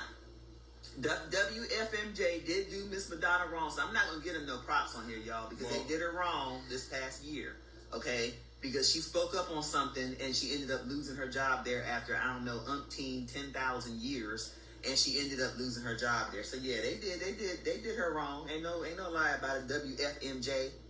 That's the only call letters of any television station I really know besides where we live, WRAL. Come on down here to North Carolina, Miss Madonna. Come on down to WRAL. All right, come on down here and work in this area. As long as you don't bully me when you come down here, okay? I don't need a hometown bully following me around the country, okay? All right, so I'm gonna read this little. She said you're a long so-and-so. You're gonna keep it up, ain't you? All right, that's okay. I am long. I mean, I'm long. I really am. I have like a 32 length pant and stuff, and my torso is about 2.5 inches. Oh, so gosh. You know, it's I don't really have a torso. I love it, babe. Of course you do. What man wouldn't love all leg? You know what I'm saying? All leg. Look at this. No. You hear that crunch? Did y'all hear that crunch? Ooh, it cracked. All right, so I'm going to read this from the Bible, and this is March 4th for those of you who have this Bible. And it's life examples, night and day. It says night and day. Psalm 30 and verse 5 is what this comes from. So this is for people who are going through difficult times right now, okay? I had shared, I don't know, 2.5 weeks ago, I lost my job. They told me that they were eliminating my job that I've been at for 3 years. And I'm in the pharmaceutical industry. I'm a nurse, but I've lost so many jobs in this industry. This industry is very tumultuous in that way, where they just, they'll cut 400 people from a team. Like this is what happens in this industry. Okay. So all them little drug commercials y'all seen on TV where, there's some new drug that's hit the market. There are teams, hundreds of people behind those products lots of times. And if that drug doesn't hit the market and the FDA doesn't approve it, all of those people who are training and learning and preparing to hit the field prior to that market or that medication being approved by the FDA lose their job. So I've been in that position, right? But it's such a lucrative industry. It's such an independent and satisfying industry. It's fine. So when they told me, I was like, all right, you know what I'm saying? Like, okay, but there's some other stuff going on behind that story. So we'll see how this turns out for them as well as me. But so anyway, my job is going to end, I don't know, a couple weeks or something like that. Yeah. Maybe. And I got an excellent severance package, so I'm not worried about it. I'm like, whatever, because at the end, God is in control, and he knew well before that happened that it was going to happen, and he prepared me for it, and I'm not worried about it. And I have some friends who are going through job losses and suffering through things, especially with this new administration. I just encourage you to, if you're not a Christian, I don't know what to tell you. I honestly don't. I don't know what to tell you because my hope is in God. The only reason why I can be calm and still going about my daily life is because I trust God, and I know that he goes before me into every battle, and that nothing is going to happen that, he has not ordained and didn't already know about. It may take me by surprise, but it never takes him by surprise. So I don't worry about it. So this is a good little segment for people who may be going through something. We're all going through something, just different levels of going through something. We're all going through things, and some people are going through some things they may feel are the hardest battle of their life right now. I got them arms, but you don't see them guns, Miss Madonna, besides that little shaky part. See, I got to tighten up my arms because my guns are, they're suffering a little bit right now. I got to get back and work on these arms. But yeah, I got long arms, Miss Madonna. All right? I slapped the crap out of somebody with these long arms. Read the book. The slap heard around the world. You're going to read the book. You're going to know what these arms can do now. All right, so this is called Night and Day. Again, it's from Psalm 30, verse 5. Friend, be encouraged. Though difficult circumstances may weigh on your heart, there is great hope for you because God is your help and your deliverer. Psalm 30 and 5 says, weeping may endure for a night, but joy comes in the morning. And it's true. The issues that seem so insurmountable at night after you've had a long, difficult day and are tired are not so unsolvable in the morning. Your situation will always appear gloomier at night when it reflects the darkness of the midnight sky. Yet when the sun rises and you spend time in God's powerful presence, you will feel a renewal of God's strength and will receive his fresh wisdom for the day. Do not jump up here, Thomas. Don't do it. God will bring you joy. As swiftly as God changes night into day, he can transform your cries of sorrow into a reason for praise. Though he may not remove the situation, he will certainly show you his powerful hand in it. Therefore, trust him. Remember that with God, nothing will be impossible. And that's in Luke 1, verse 37. Sing his praises with faith, that as the sun makes its appearance on the horizon, God will show his faithfulness in your situation. We are supposed to praise God even in the midst of our trial. We are still supposed to praise him, acknowledge who he is, recognize him, be thankful to him, be grateful for him, and let him know that we trust him and we believe and we know he's going to see us through. Because without trials, there'll be no testimony, right? What reason will we have to need God if we didn't go through something? We would become self-righteous. We would think that we were the ones who did it. We would think that we were the ones who got us this far. Huh? Pride. Yeah, we become prideful, right? And the Bible speaks to that so many times where people became prideful, right? Pride comes before a what? Destruction. A fall. Yeah. Okay. Pride comes before a fall, right? So destruction. The Bible says pride comes before a fall. I know. And it says, listen to the It's a wise man that takes the counsel of a wise woman. What? It says that. You gonna show me that tonight? It says that. Okay. It's a wise man that takes the counsel of a godly woman. That's what it says. Not wise woman, but godly woman. Oh, I believe it. You believe it because it's true. Because you have seen it. No. Because you know what time it is. Yeah. All right? Mm-hmm. And I ain't being prideful. That's just truth. You know what I'm saying? Oh, my No, I'm God. kidding. So, Oh, my God.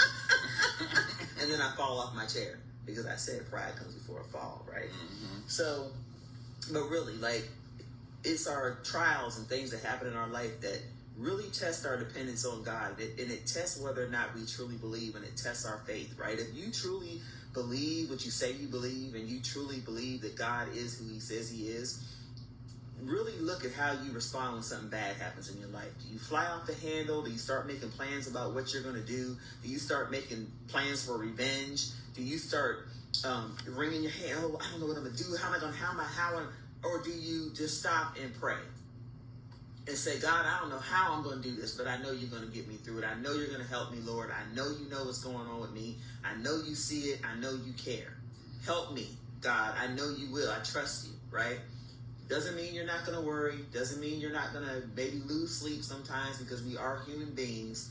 But in the end, for me, I trust God above everything. I don't care what I might lose. I don't care what it may appear to the world that I've lost or what I'm going through. I trust God, period. And the older I get, and like we've grown up in church, the older I get, the more, yeah, it's true. The older you get, the more you're going to learn. The wiser you become, the more you learn to lean on God, the more you learn to trust God. The older you get, the more you go through, the longer you live. As the old folks say, just keep on living. Keep on living. Hopefully you will keep on living. That's a blessing in itself, right? If I can keep on living, it's a blessing all in itself. So just keep on living and keep trusting God, right? And everything's not always going to be happy. Everything's not always going to feel good. Everything's not always going to make you want to smile. Going through don't make you happy, right? But you can find joy in your circumstances. You can always find some joy no matter what you're going through, because what you're going through is bad for you, but there's somebody else out there going through a lot worse, whether you want to believe it or not, right? There's always somebody going through a lot worse. Madonna said, I'm a sinner, but I be cussing before I pray. Oh, Lord. Well, you may cuss before you pray because that's your initial reaction, right? Of oh, you know, this happened, whatever. But again, as you grow in faith, right?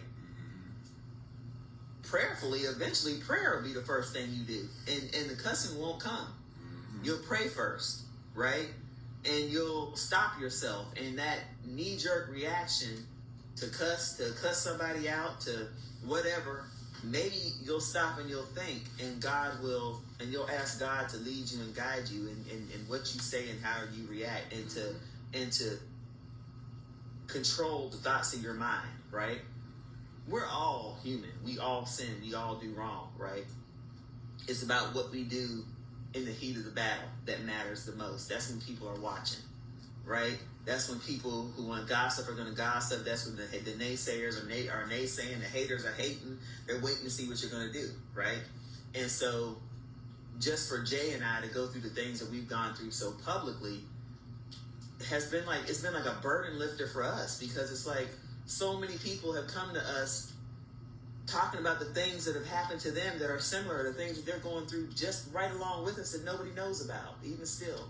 And we just encourage people to seek help. Come to us. Like, we'll help guide you. We'll help support you through it while we're going through it ourselves. We'll tell you what we know. We'll tell you what we've learned.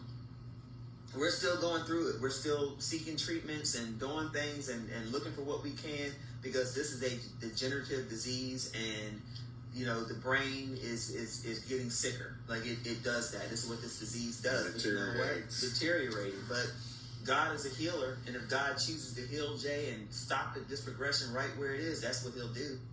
God is going to do exactly what God's going to do in this situation, and we're here for it, whatever it is he decides to do with us.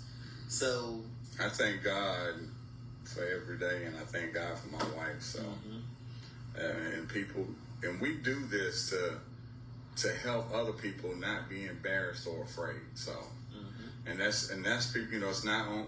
For us to be on here and just to be seen. It's to help men and women who don't want to announce the fact that they may have an issue. So that's our purpose on here is to, and it's actually therapy, like she said, for us. So being transparent. And if you know me, I'm secretive. I don't like telling all my business to nobody.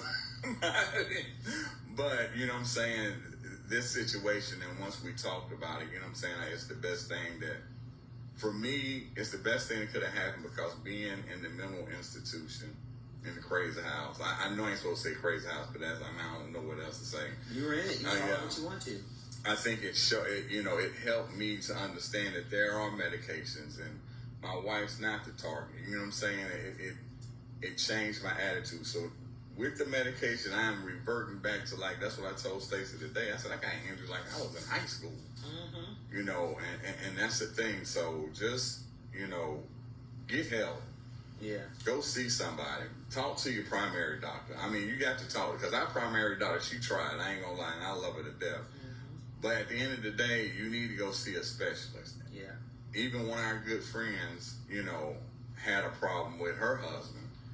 And it's crazy how you wouldn't think that's going on, but you got to remember everything's behind closed doors. Yeah.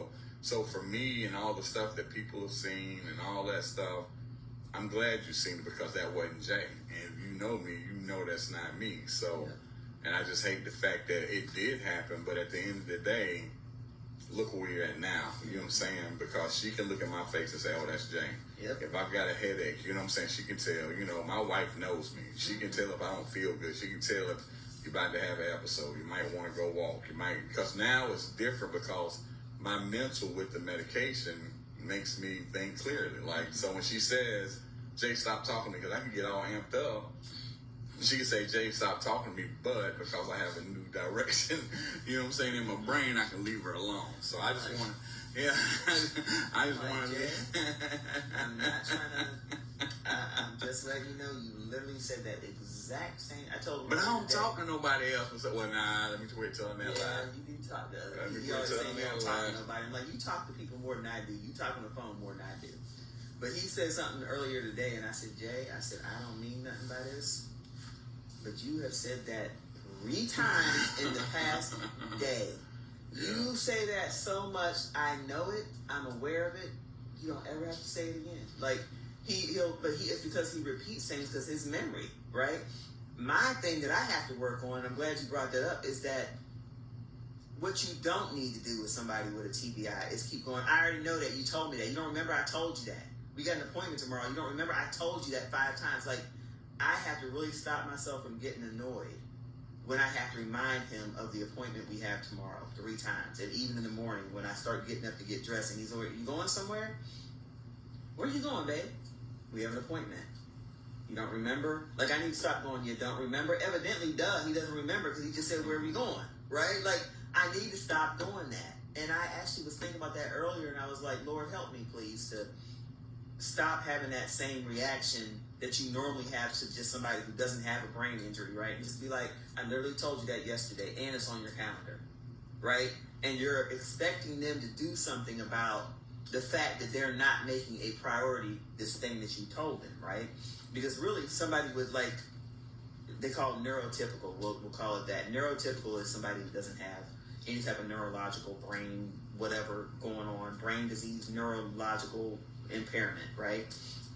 The neurotypical person, you'd be like, all right, honey, look, now I need you to put this in your calendar. I need you to actually look at your calendar. I need you to set reminders for yourself.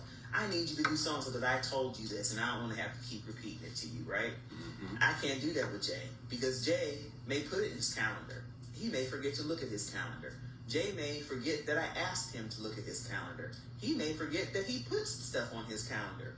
You see what I'm saying? So I can't be expecting him to remember the things that I've told him. That's my job, right? That's my job to remember his appointments. I'm the one making the doggone appointments. That's my job to remember them, okay? It's my job to remind him of it. It's my job to make sure he's ready for it and up and whatever, and that he sees me getting dressed and we start getting ready for the appointment. And it's my job to not hound him about what he forgets. So if there's something I want him to do right now, I'll be like, Jay, can you call the dealership, which we still need to call tomorrow, call the dealership and change that appointment. Can you call the dealership and tell them we need to move that appointment to a different day? And he'll be like, yeah, babe. And I'll be like, I'll either say, can you do it now? Or I'll say, can you put that in your calendar, please? And send me an invite as well, so I remember as well, right? Or I'll just go ahead and put it in the calendar. Anytime he's on the phone making appointments, I'm in the background. Or if somebody calls him, like, number one, I make the appointments. And sometimes people will call him and start saying something, and I'll be in the background like this, typing down everything, like the whatever they're saying. Like, he'll be like, babe, I'm sending you I'm like, got it already. It's already in the calendar. It's on yours. Accept it. And it's not because he's a child. It's not because he lacks intelligence. He literally forgets. And it's my job to remind. It's like a partnership, and we have to work together in this and remind one another and take care of one another, because trust me, there's stuff I forget. Y'all, my memory sucks when it comes to certain things.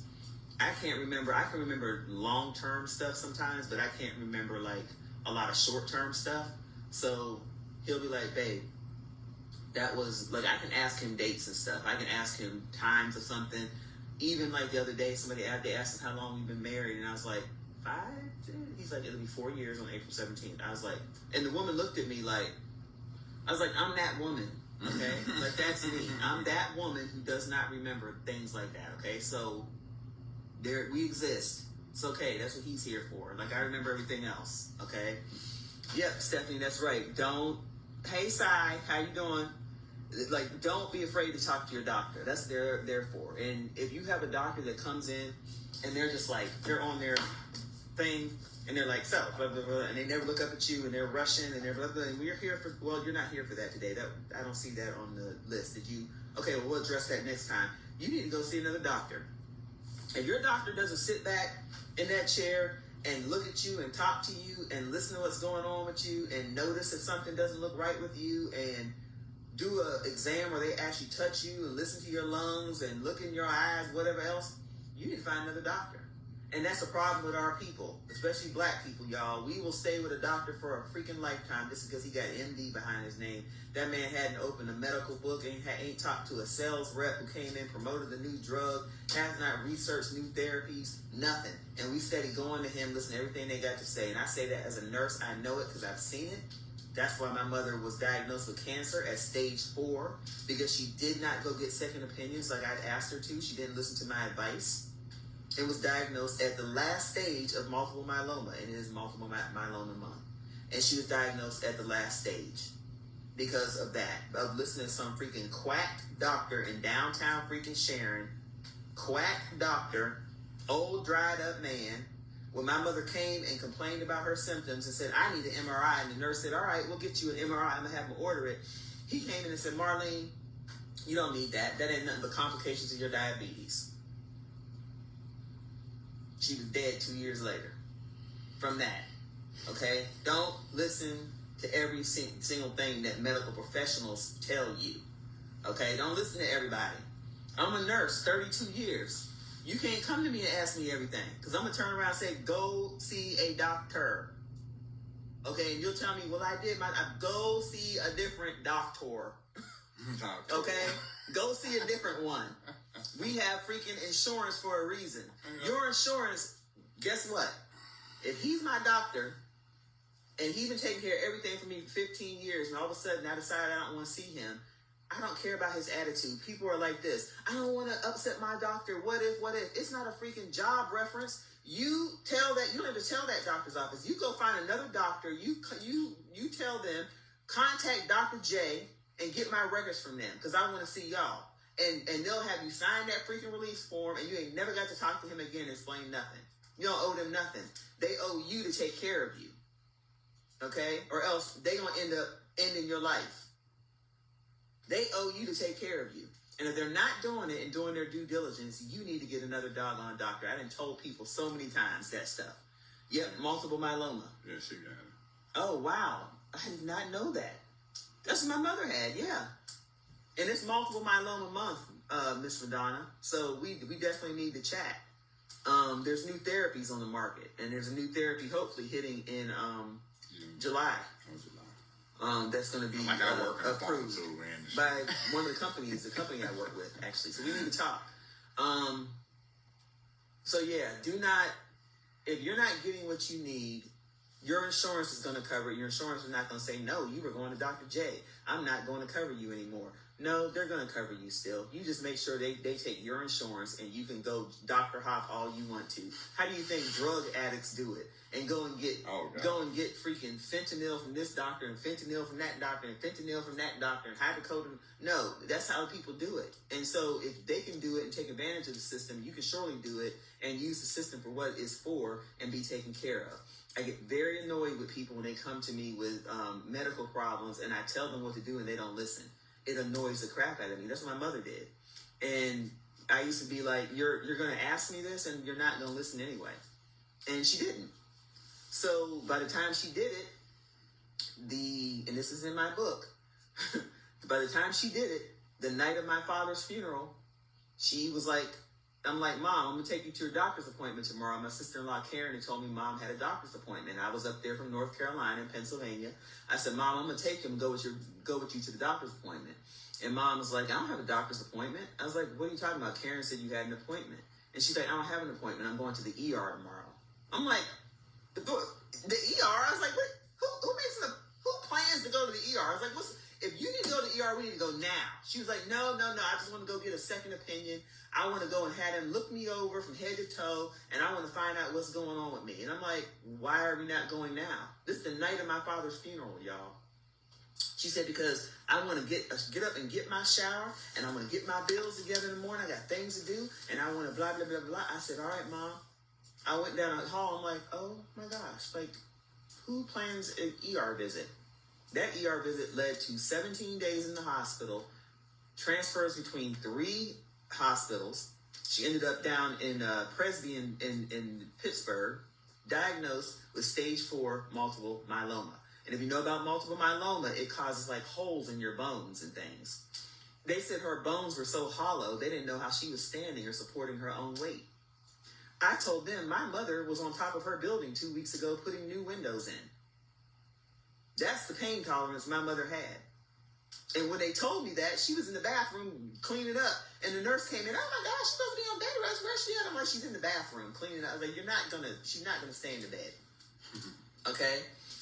She ended up going into remission, but she passed away 8.5 months later. And it was really 53 years of marriage, broken heart is what we feel it was. And she was greatly debilitated as well. But, and she wouldn't come here to live with me in North Carolina for me to take care of her. It's a very long story, but it's in the book.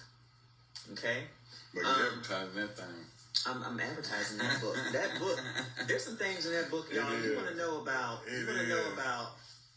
If I sit through 10 hours of you reading, yes. I'm telling y'all, that's how interesting that book is. Yes. And I started on page 75, so he's telling me I need to go back and read the first 75 pages to him. And I'm like, I will, when I'm able to, when I can mentally tolerate it. I watched the whole Netflix series. My ears did. That was a Netflix series. Yes. I was told by somebody who attempted to edit it before it was done that it needs to be broken down into like three or 4 different books. So, oh wow. Dr. Loyalty, yeah. They will kill you. Especially black people. And this is not a racist statement. There's clinical research has been done that show that doctors back in the early days, they were taught that black people had a higher pain tolerance, that we had a different physical and physical makeup. Okay, like there was something internally different about us. Our organs and everything was different. And so they gave us different medical treatment if they gave us medical treatment as well. And just like the Jewish people during the Holocaust, we were experimented on during slavery days, okay? And tortured in very inhumane ways medically. They did a lot of things to black people. And we still have disparities today. That's why, like, the maternity rate, black mothers die at a higher level than any other race, really on the planet, right? Even in America, we die at a higher rate in childbirth than any other race because they do not listen to us. You come in there, bleeding, they're going to send you home. You come in there with all kinds of pain, and you think you're in premature labor, they're going to send you home. You bleed now on the freaking operating table, they don't move as quickly as they should. You have pain, you come in there with, God forbid, with sickle cell, they're going to think that you're seeking pain medicine. I know this, 32 years as a nurse. I know what I've seen. Right? I've seen it. I have been in the rooms of family members that I've had to stand up and advocate for them. When my mother was in the hospital before the cancer, she had a back surgery. She ended up having like rods put in her spine. Now, mind you, she ended up with cancer and she was still on top, of her building, putting windows in her store with this rod in her spine. And she had this surgery and she was on narcotics, and so she got constipated. And we had gone, when she went for the surgery, she came out of surgery. I was there the day, I was there with her. And then like the next day, the anesthesiologist comes in with his entourage. Now, I worked at Cleveland Clinic. I worked at Baptist Hospital. I worked at Duke. I worked at UNC. I've been a nurse manager. I've done a lot of things. ER, ICU, open heart, everything. I'm sitting in the room with my mother. This white man walks in with his entourage, about 3 or 4 people behind him. And he just walks in like this, with this thing. He walks in and he's like, never looks up. Marlene, blah, blah, blah, blah, blah, blah, blah. I'm sitting on the bed. I said, excuse me. I said, who are you? He stopped dead in his track. All his little cronies looked up. Now, look, I didn't work with heart surgeons, cardiothoracic, lung transplant, big name doctors. And this dude walks in here and calls my mother Marlene, not Miss Torrance, not Mrs. Torrance, Marlene. I said, who are you? Well, I'm Dr. So-and-so. And I was like, okay. I was like, I don't know you. I was like, Mom, do you know him? She's like, well, I'm the one who, I spoke, I'm the anesthesiologist or whatever he was. And I said, okay. I said, well, my mother doesn't remember you. I was like, you remember him? And he's like, and they're all looking like this. They're standing back there, looking back and forth. And he was like, who are you? I said, I'm her daughter, and I'm a nurse. And he was like, well, I spoke with your mother prior to surgery. I said, that's great. Prior to surgery. I was like, my mother doesn't remember you. She doesn't know who you are. I'm sorry, I'm Dr. So-and-so. And I was like, okay. And then he started talking to her like he had some sense. Like, don't come in here and call my mother Marlene. And don't come in here not looking up at her and acknowledging her and introducing your freaking self, because I don't know who you are. And you didn't even look up to see that somebody else is sitting in the room and say hello to me and introduce yourself. Doctors are not gods. They are not superior than you or to you, okay? And I know if I wanted to go to freaking medical school, I could have went to medical school and have a doctorate behind my name. I just chose not to be a doctor. If I wanted to go to medical school right now, I could do it. They ain't no better than you. They are not gods. I don't care what they know. Yes, they can hold your life in their hands. And that's exactly why you better find one that cares about you as a person and listens to you. And that's what our doctor does. If I text my doctor and go online right now and send her a message, hey, I think I got so-and-so. Can you prescribe blah, blah, blah? She probably going to do it. Unless it's something I need a test for. If I tell her I'm not feeling good or some medicine's not working like I think it should for my diabetes or my high blood pressure, and something new comes on the market, I can say, you know what? There's this new thing on the market. I want to try that. And she might go ahead and let me try it. Or she might say she wants to see me in the office first. But she listens to me. Jay had his doctor's appointment 2 days ago. And I got mine this week. I said, we'll be back. You'll see me in a couple days, right? We go to every appointment together. They know I'm coming back with him. He's coming back with me. We sit back there in his appointment talking about me. And I'm like, well, we'll wait. I'll talk to you on Thursday when I come in there, right? I'll have my turn. We're going to talk about Jay, right? I try not to take over his appointments when I'm in there. He's sitting there can I talk? Can I say what? Can I? What's going on? I almost had to tell him the other day, I'm so sorry. When we left out of there, I need to let you speak for yourself sometimes and stop taking over the conversation, Stephanie, we come on every 2 weeks. Yep. And we'll send you the book.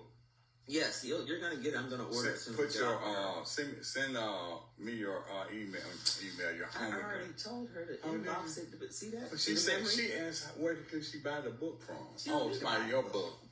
My book. Yeah. I just finished it and I'm looking for a publisher. So I'm in the process of trying to decide if I want to self-publish, which a lot of things online say don't do it because then a publishing house will not want to pick up your book for real. So I'm really I'm like asking for advice on that, and I know some authors, so I want to kind of figure that out and see how I can release this book and not end up being something that only people I know buy, right? Yes. So we come on every 2 weeks, and our page, the J and Stay Hope on the Horizon, because it's a new page, we can't go live for the first 60 days. That's just a restriction they have on when you create like a public page. So we must have about, I don't know, I gotta see when we first did our first one. Mm-hmm. But it should be coming up pretty soon where I'll be able to advertise the live or go live straight from the page. But that's why I had to go live from my page and kind of share the link on the Hope on the Horizon page, if that makes sense. So we plan on coming on every 2 weeks. I don't plan in advance what we're going to talk about. God just gives me things that I think about during the week, and I think, wow, that's something to talk about.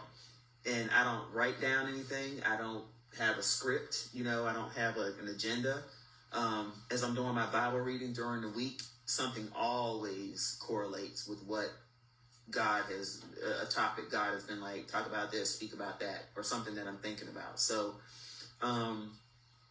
we just seek to share our journey and, marriage advice, conflict resolution, life advice, whatever, right? Like, I've been a single parent, this is my third and final marriage, 3 strikes, and that's it. There's not going to be a strike this time. So, you know what I'm saying? I used to be like 3 strikes and you're out. And I'm like, but, this is not a strike, you know what I'm saying, this time. I hit a homer on this one. And, I was saying something in the book the other day. I was talking about something about baseball. And I said in the halftime, and Jay was like, oh, yeah. babe, look, wait a minute. It's not called halftime. I was like, it's not? He's like, no. It was like between innings. I was like, oh my gosh. She's like, aren't you glad you're reading this? He had to keep correcting me on a couple things I was saying. I was like, during halftime, I was like, what? Why would I say halftime in baseball? Like, I don't know nothing about no sports. So, but yeah, I don't want to like ruin what the book is about. But I don't think I really could. I could tell you the main topics. It's not going to ruin it. But I want people to be shocked. I want people's jaws to drop, and they will. The things that I reveal, I'm very transparent about things I've done in my life and things I've experienced and my early years and why I was the way that I was growing up, right? And the things that I didn't get as a child at home, right? And I grew up in a 2-parent household and everything. My parents were separated for about 4 years, and that's when I started having like a lot more problems. But, you want to talk about depression and anxiety and all that. I've suffered from all that stuff, and I still do sometimes. And that's another complication because me going through this stuff with Jay, I was in like some dark periods, right? Like I already am prone to like depression and anxiety and all this stuff. And it was like, I just crawled into myself, and just retreated and wasn't, just stopped going to church for a little while. Not that I didn't want to, but I couldn't be around people. It was more that I could not handle the burden. I couldn't handle the pressure of even talking to people because the minute somebody would say, how you doing? Or are you all right? They look in your face and they know you're not. I would have just lost it. And I was like, I am not just trying to be up here crying, throwing myself in the altar. I'd have been rolling around in front of the church. So I was like, no, I just would stay in my little hole in the dark in the room and not come out. So I talk about a lot of that, and we talk about a lot of that on this. And it's really about letting people know life, people are not, we're not like single layer beings. What you see online, we play around a lot, and yes, I dance around practically every day. We laugh all day long. I just run up to them and do dumb stuff, and we laugh all the time because we love to laugh and we love to be ourselves. And we were both in relationships where we could not be ourselves. Like, ourselves were the problem. Ourselves were something that people tried to beat out of us. You know what I'm saying? And so to be in a relationship where you can totally be yourself with this person, and I don't ever have to put on a front, I don't ever have to put on a mask, I don't ever have to think, oh man, I better act like this because Jay expects me to. I better sit like this because Jay expects me to. I had relationships like that when I was younger, where I was told to sit, how to act, how to talk, how to react to people, whatever. Like I've had the most controlling, abusive relationships. And so to be in relationships where, in this relationship, in this marriage, where we can be who we are and be accepted is huge. And that's why I tell my daughters, don't let anybody, if you meet somebody who, they say things like, if only you would do this, it would be so great. Like, we would be such a great couple if only you would do or could do this. Or if you were more like this, we would be like, Barack and Michelle. We'd be like this and that. If you would. I had some fool say that to me one time. And I said, like, fool, you ain't Barack and I am not Michelle, nor do I want to be Michelle or anything. Michelle's awesome, but I ain't trying to be like nobody but myself. And if you're looking for freaking Michelle, then you need to be with somebody else. I let him have it. And I'm like, and you're short and you're fat. You ain't nothing like Barack. So, and you're yellow. You high yellow. Oh, Lord. And you're short. Oh, then man. shorter than me. And oh, man. No. So I was like, no, don't ever tell me that. And I'm like, don't ever. And so, and I tell my girls, man, like, you are unique, you are beautiful, you are exactly as God created you to be. I tell me and God all the time, I've always said, if God wants me to change something, he is going to let me know it in no uncertain terms. And it's not going to come from somebody making a negative comment about me. It's going to be very clear that I need to change something. And it ain't going to come from some man who's trying to control me, right? And I tell my girls all the time, like, if who you are is not good enough for them, that's not going to change. Like, if they're trying to all, like, make little changes in you and you should do this and maybe you should do that. I'm not talking about stuff to help you grow and develop. I'm not talking about etiquette, like you're sitting there eating like at the table and he's like, honey, if you would just, it'd be really nice if, if you sit up, like I had to do Jay. And look, Jay, it's not like he has no couth. I knew he had couth. I knew he knew what etiquette was, but I think he had forgotten that for a little while.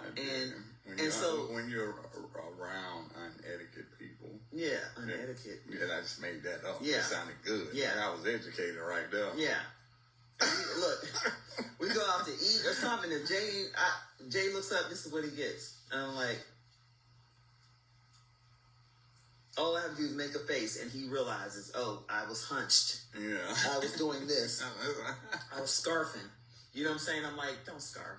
And I'm like, move yourself to your plate and lean over. The other day I was like, it's a lean and scoop. It's a lean. All in motion. It's a lean. It's a scoop and lean. It's a scoop and lean. It is not. And then I did like that. It's up down. That's it. I was like, I was doing all this crazy stuff to make him do it, but I was like, it is not this. Like, it is not, like, you shouldn't be 10 feet away from your plate and you're dropping crap all over the place, right? I was like, don't do it. I know what time it is. Oh, no, I thought maybe it was Don't be trying to, like, is there no. Okay. And don't be trying to, you see him like this trying to be slick. He reaching up here, pointing at the time on the thing to show me that's 8:57. I thought it was a time limit on it. I didn't do any research on this, so I thought it was a time limit on it. But now I know there's not a time limit, so I'm cool. You see three people still rolling with us? Right on. They still rolling with us. Mm-hmm. All right, so we going to keep on talking. It's more than that. They just didn't click on the... People that are watching it. They ain't click on the video.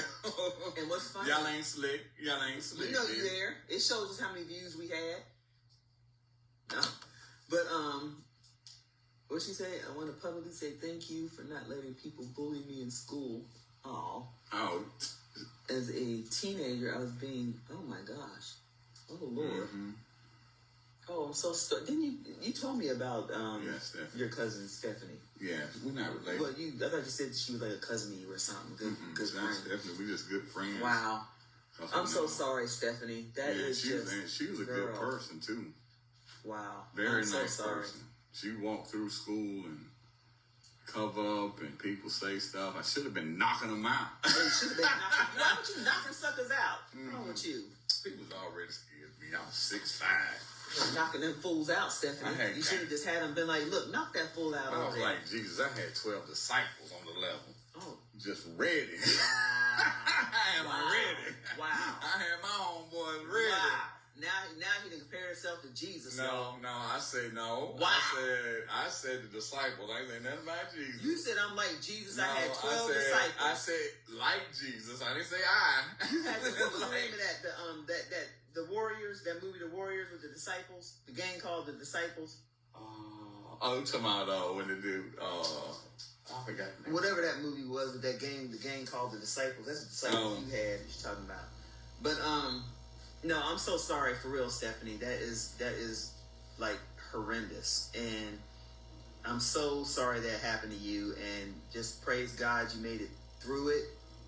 And I pray for your healing, because that's a lifetime of healing right there, right? And Stephanie, you knew I wasn't gonna let nobody bother you in school, though. You knew that.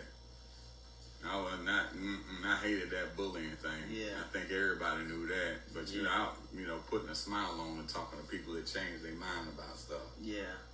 Because I wasn't hard or nothing. I just wasn't gonna get beat up. Well, I'm so sorry, Stephanie, for real. And I just pray for your continued healing. I'm glad that you have a husband that knows and is able to support you through that. And there's things that people, they look at you on the outside, and like people always like, if I don't look like what I've been through, and it's true, right? Like we don't look like what we've been through the majority of the time. And Stephanie very successful now. Yeah. And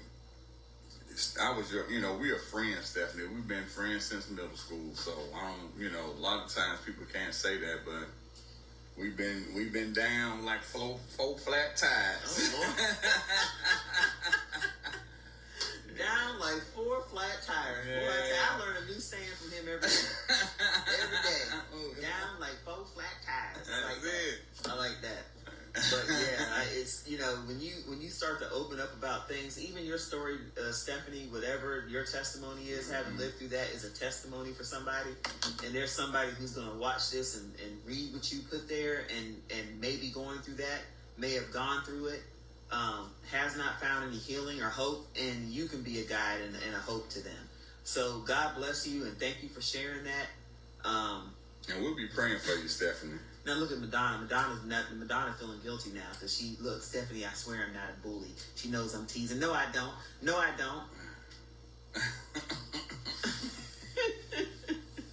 And you know what the craziest thing is, and Stephanie, I'm still talking about you, was in school, nobody had a reason to, you know what I'm saying? It was almost like they had no reason to tease her for nothing. You know what I'm saying? Maybe she was pretty and they were jealous. That's usually why people do it.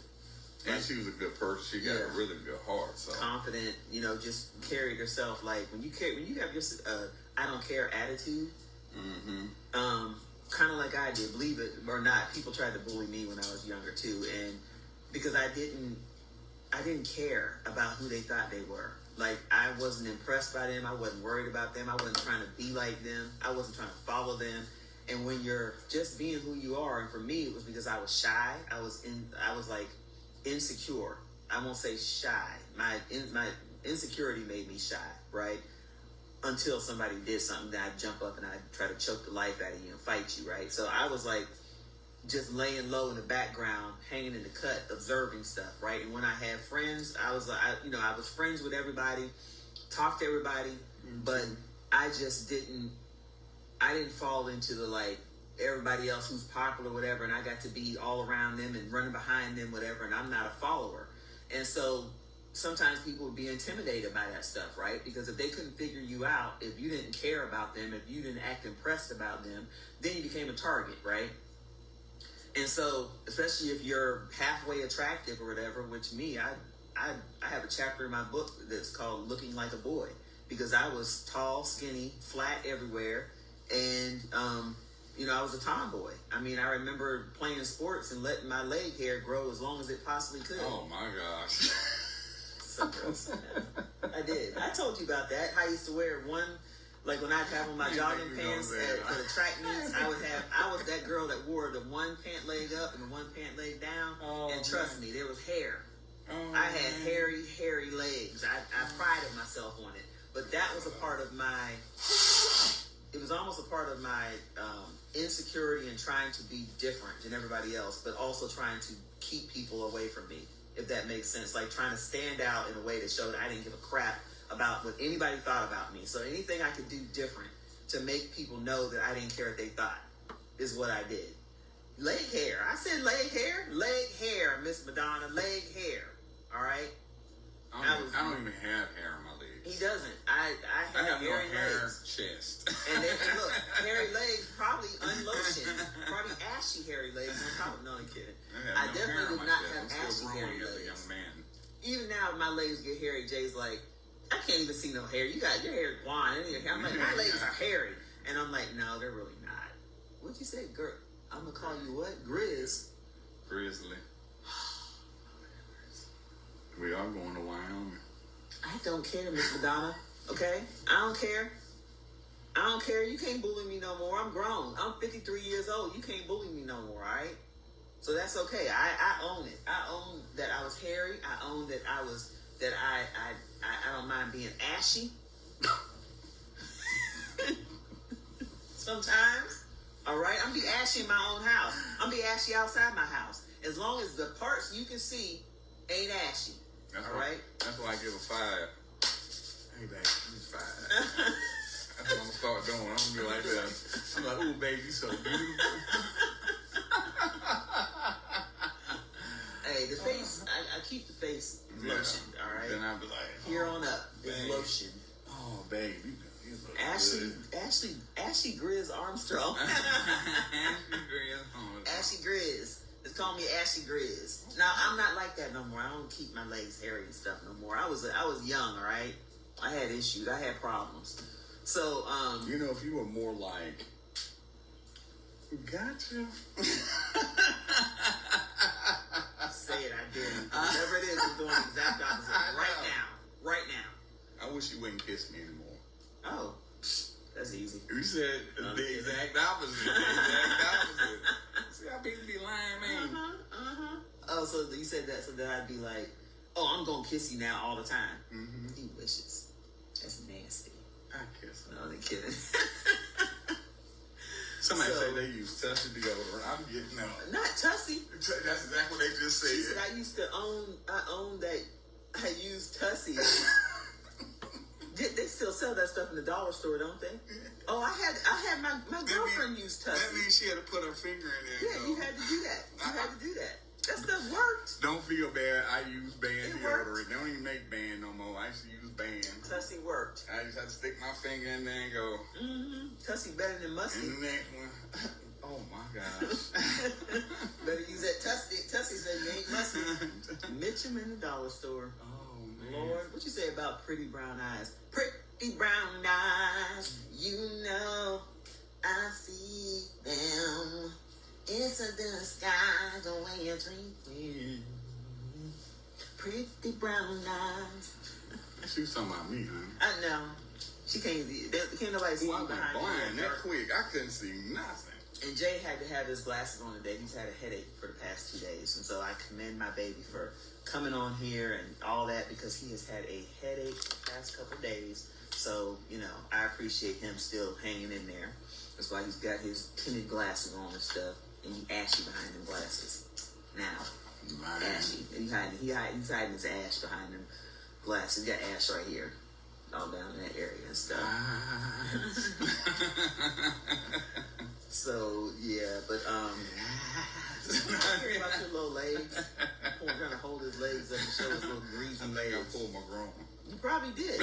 I'm sure you did pull something, and I'm going to hear about it when I have to help you about that chair.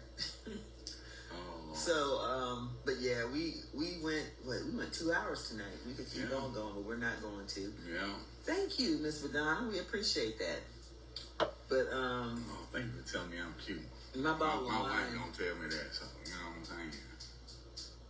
Whatever. What is that knocking up there, Jay? Is that Tom? Yeah. Oh, okay. But yeah, we'll go live again in 2 weeks. I'll post in the meantime. You know, yep, Madonna from the Yo out. All right, Miss Madonna. Love ya. See ya. Mm-hmm. But we'll talk soon. I'll be praying for you with dealing with that multiple myeloma because that ain't no joke. No joke. And Stephanie, again, thank you for sharing. And my homegirl Stephanie, what up? If you ever want to join the like, we're open to people joining our live. Like, we could bring you on camera if you ever want to talk about it or share anything like that may be on your heart. That's for anybody watching. If you're like, maybe that's what we should do the next time. Yeah, if anybody wants to come on, like we did that one time a couple years ago. We did a live. We were doing something and invited somebody to come on. One of Jay's friends came on who was like, "Oh, I write raps. Want to write songs?" And he started playing music. Yeah, and it kind of went off the rails from there. But yeah, but we definitely are open to people if you want to come on our live and share with us, share what you're going through. You want to tell us and we can pray for you, or you just want to share a story of hope, survival, how God brought you through whatever, what you're going through right now. We gotta speak up and speak out and talk about the things God is doing in our lives, and we gotta talk about it in the midst of it. Not wait till it's over all the time. You gotta talk about it while you're going through it and let people see for themselves a living example of how you are going through whatever you're going through while still praising God, trusting Him, and still having some joy in your life. Keep God first, I'm telling you. Yeah. Keep God, Lord, my whole life He ain't got me through. So. Yes. Even if you're crying and you're depressed, it doesn't mean that your joy, that your hope is gone. It doesn't mean that there's no joy, still left in you. Joy is not based on your circumstance. Joy is something that comes from the hope you have in God. You have joy because you know in the end you win. You may not feel like you win in this lifestyle, in this lifetime, but in the end you win. You win. Yeah, I've always said that since I was younger. In the end I win. In the end I win, rather. So you may not come out ahead supposedly in this life, but you know you're going to win with Christ, right? You know you're going to win. You're going to heaven. So it's nice to fight a battle. It's nice to go into a game. Like, you imagine going into a game that no matter if you fall, break your ankle, if you have to be carried out on a stretcher, you still win.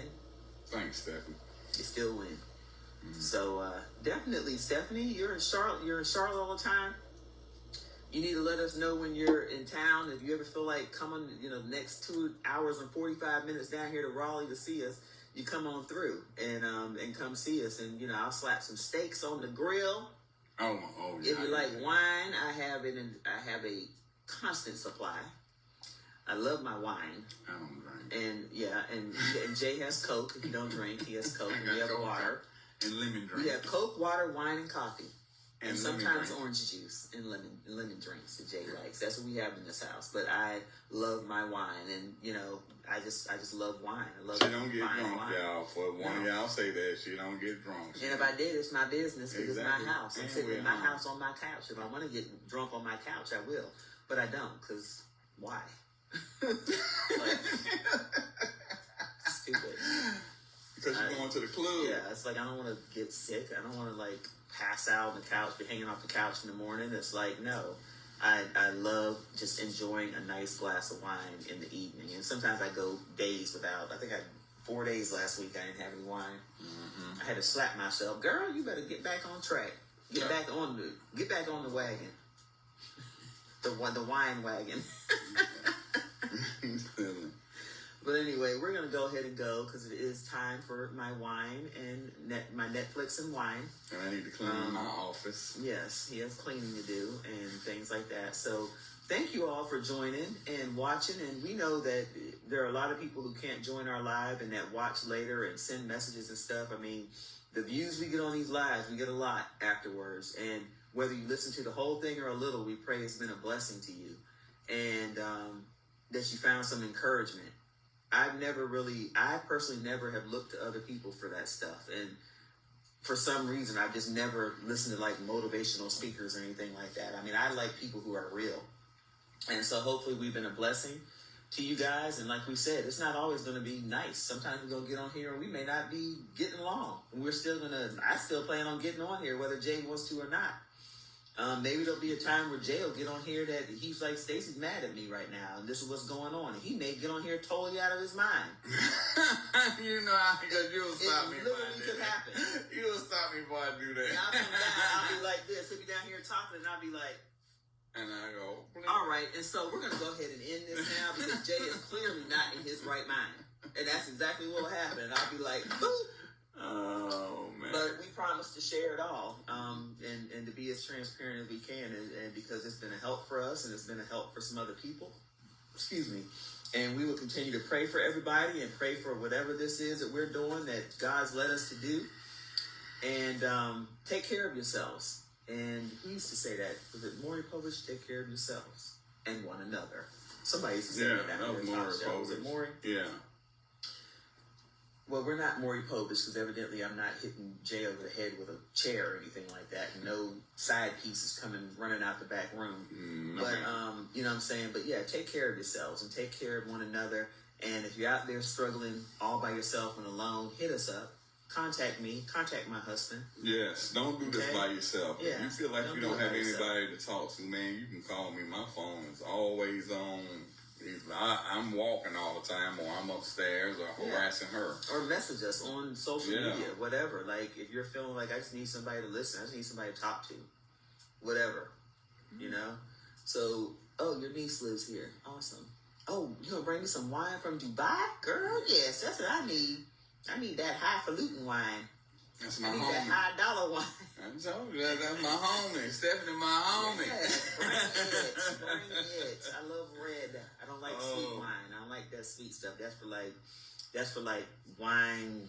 That's for like immature wine drinkers. You know what I'm saying? When you new to drinking wine, and you're like, give me that Moscato, and you want that sweet stuff. And no, I want some doggone. I like Chardonnay's okay. I like that on the white side and Riesling, but I like my Cab. I like my Merlot. You know what I'm saying? So like Pinot like Gris. You know, there's different things, right? He likes his Coca-Cola, water, his Coca-Cola, coffee, and his cafe. So we gonna go though for real because I need to watch TV now. I'm feeling withdrawal from my 12 series that I'm in the midst of watching, and I'm feeling TV withdrawal now. I'm motivated. So gotta go bye. No. So thank you all again, and we're just gonna pray real quick, and we're gonna end this. So Lord, you want to pray? No, you go ahead, honey.